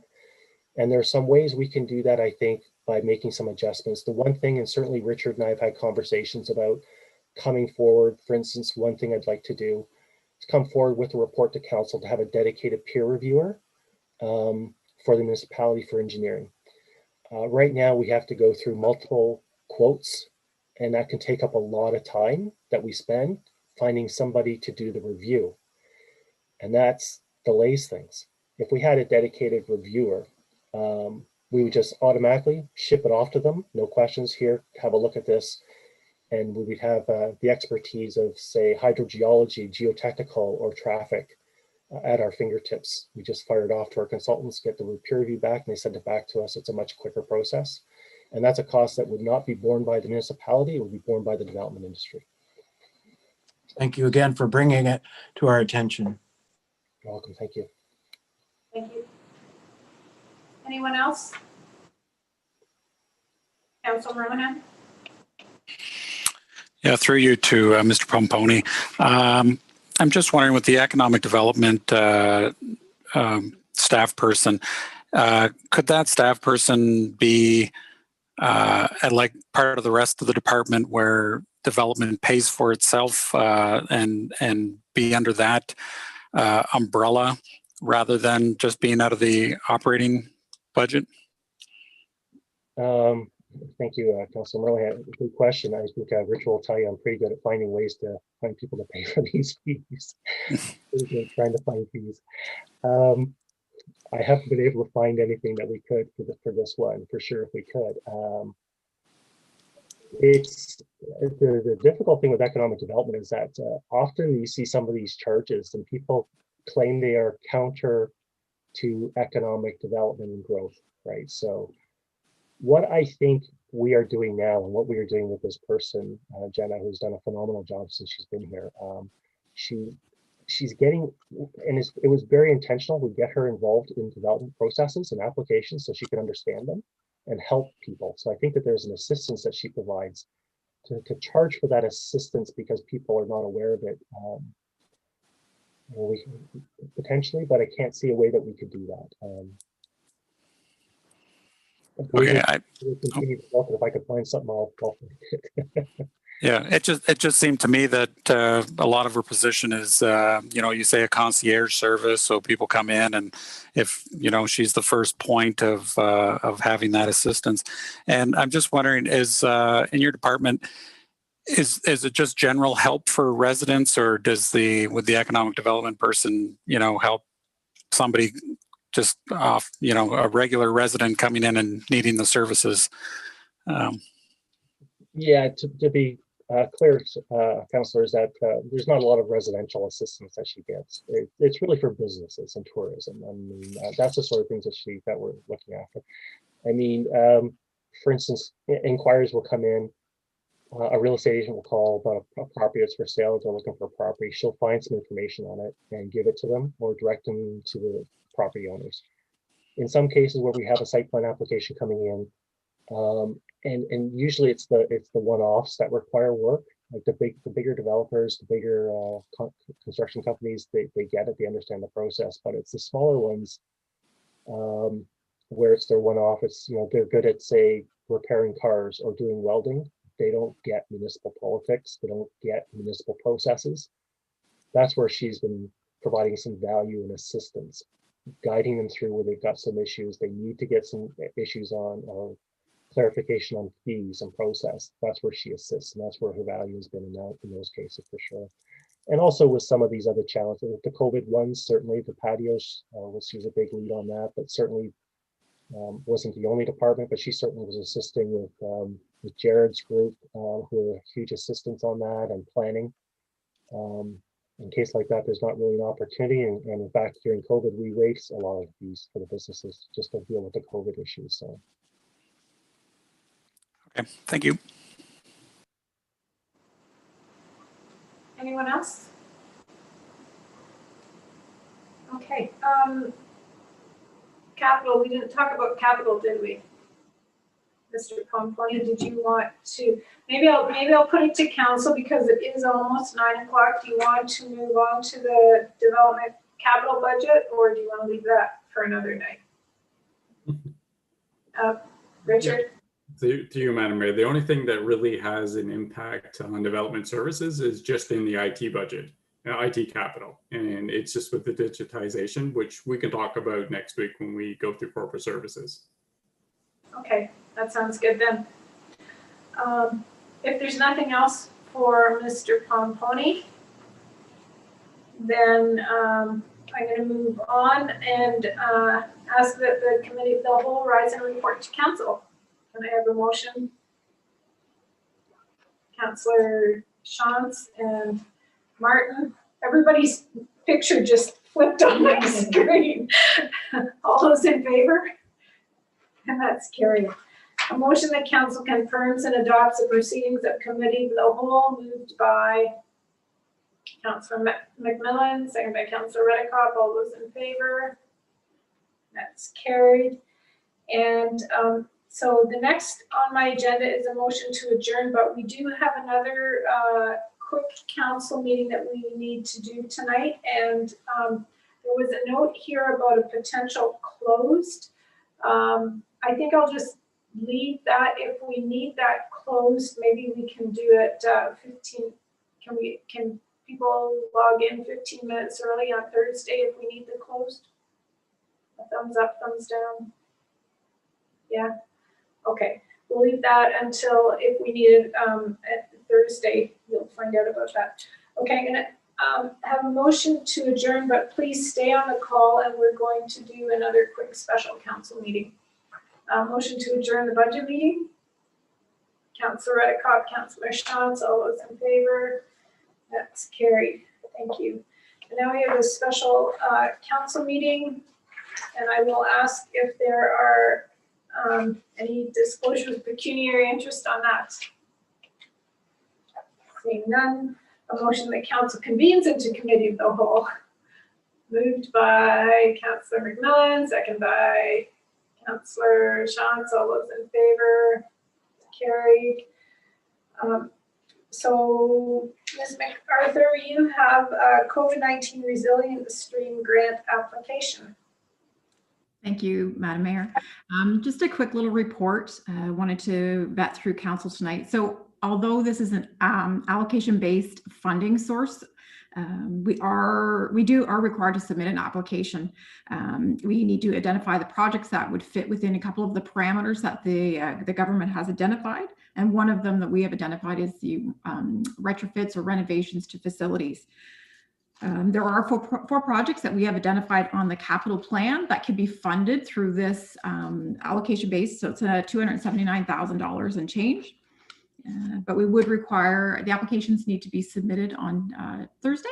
And we would ask that council looks to support these projects. So the 4 projects as identified in the report are some HVAC improvements that are required at St. Jacobs for the heat exchangers that because of the ammonia content that is no longer acceptable. Roof replacement at the St. Jacobs Arena, a roof replacement at the Elmira Fire Station. And just as we close out the project at the Conestoga Works Yards, there's a little bit of HVAC work that can be done and some LED lighting that we would like to replace. So those 4 projects, I said, were identified on the capital plan, but we can use this funding source to support that and not required to use reserve funds for that. So just looking for council support. And if there are any questions, we'd be happy to answer them. Are there any questions? Do we need a motion on this? So, yeah. Yeah, sorry, I don't have that in front of me, but if there's no questions, would someone like to move those projects? Councillor Merlin, or is that a question? Question? Yeah, I have a question. Sorry, through you to Anne. The Elmira Fire Station roof replacement, and I was going to wait and ask this during your presentation and the capital because I noticed there was the roof replacement, but there was also a $700,000 addition. Years ago, I think, I don't know, my first or second year, council had decided to move the Elmira Fire Station. I guess at this point, is there a story behind what's happening with the Elmira Fire Station? Yeah, so good question through you, Madam Mayor. So I was going to talk about it, and I will continue to talk about it during the capital presentation. So conversations, trying to have realistic conversations about infrastructure renewal and what our capital forecast looks like between, in the next 5 to 10 years. We're just getting Mary Hill kind of up off the books in the next year or two, and being realistic. Are we going to have funds to be able to build a new Elmira station within the next 10 years based on the pressures that we have in infrastructure facing us right now? So conversations with the fire chief and with the local fire chief, the deputy chief, and Kieran Kelly, just about what their desires were as a station. Are they comfortable with that? What are the requirements? Do they need to expand the space? Do they want to relocate? So, I think that while they're comfortable in staying in that location, amendments and enhancements and some growth would have to take place to allow that to continue to operate in that location. So I think there's some conversation that council needs to have. If that's going to be staying in that location for the next 10 years, we need to invest some money because we have not invested any money on the interior or exterior for a significant amount of time. Or whether council wants to, advance that as part of the capital program and move that up if that's one of the priorities that council sees over other priorities that are in pressures that are facing us. So that was certainly a conversation we wanted to have, but in the interim, in the short term, 3-5 years, the roof is in need of repair. So we are, proposing to advance it. Okay, thank you. Okay. Any other questions? I'd like to move the recommendation then. Councillor Merlihan, Councillor Martin, all those in favor? That's carried. Thank you. Motion that committee of the whole rise and report to council. Moved by Councillor Reddekopp and Councillor Shantz. All those in favor? Motion that council confirms and adopts the proceedings of committee of the whole. Moved by Councillor McMillan and Merlihan, all those in favor? That's carried. And David did message me and say we do need to do the close tonight. So he said, he promised me it'll be short because he wants to watch the game. So we're going to adjourn this meeting but stay on the line. And once we're all disconnected, we'll have our closed meeting. Oh, I need to read something. Let me see where I put that. Here it is. I would need a motion. Sorry, do I adjourn first? Okay, let's adjourn first, and then I'm going to need a motion to go into closed. Motion to adjourn, Councillor Martin, Councillor Reddekopp, all those in favor? Thank you. And then a motion that the Council of the Township of Woolwich convenes in closed session on Tuesday, January 5th via Zoom in accordance with section 239(2)(b) of the Municipal Act for discussions pertaining to personal matters about identifiable individuals. Moved by Councillor Merlan, second by Councillor Shantz. All those in favor? And that's carried. Okay, so just stay on the line and Mr. Smith will get us all set up here.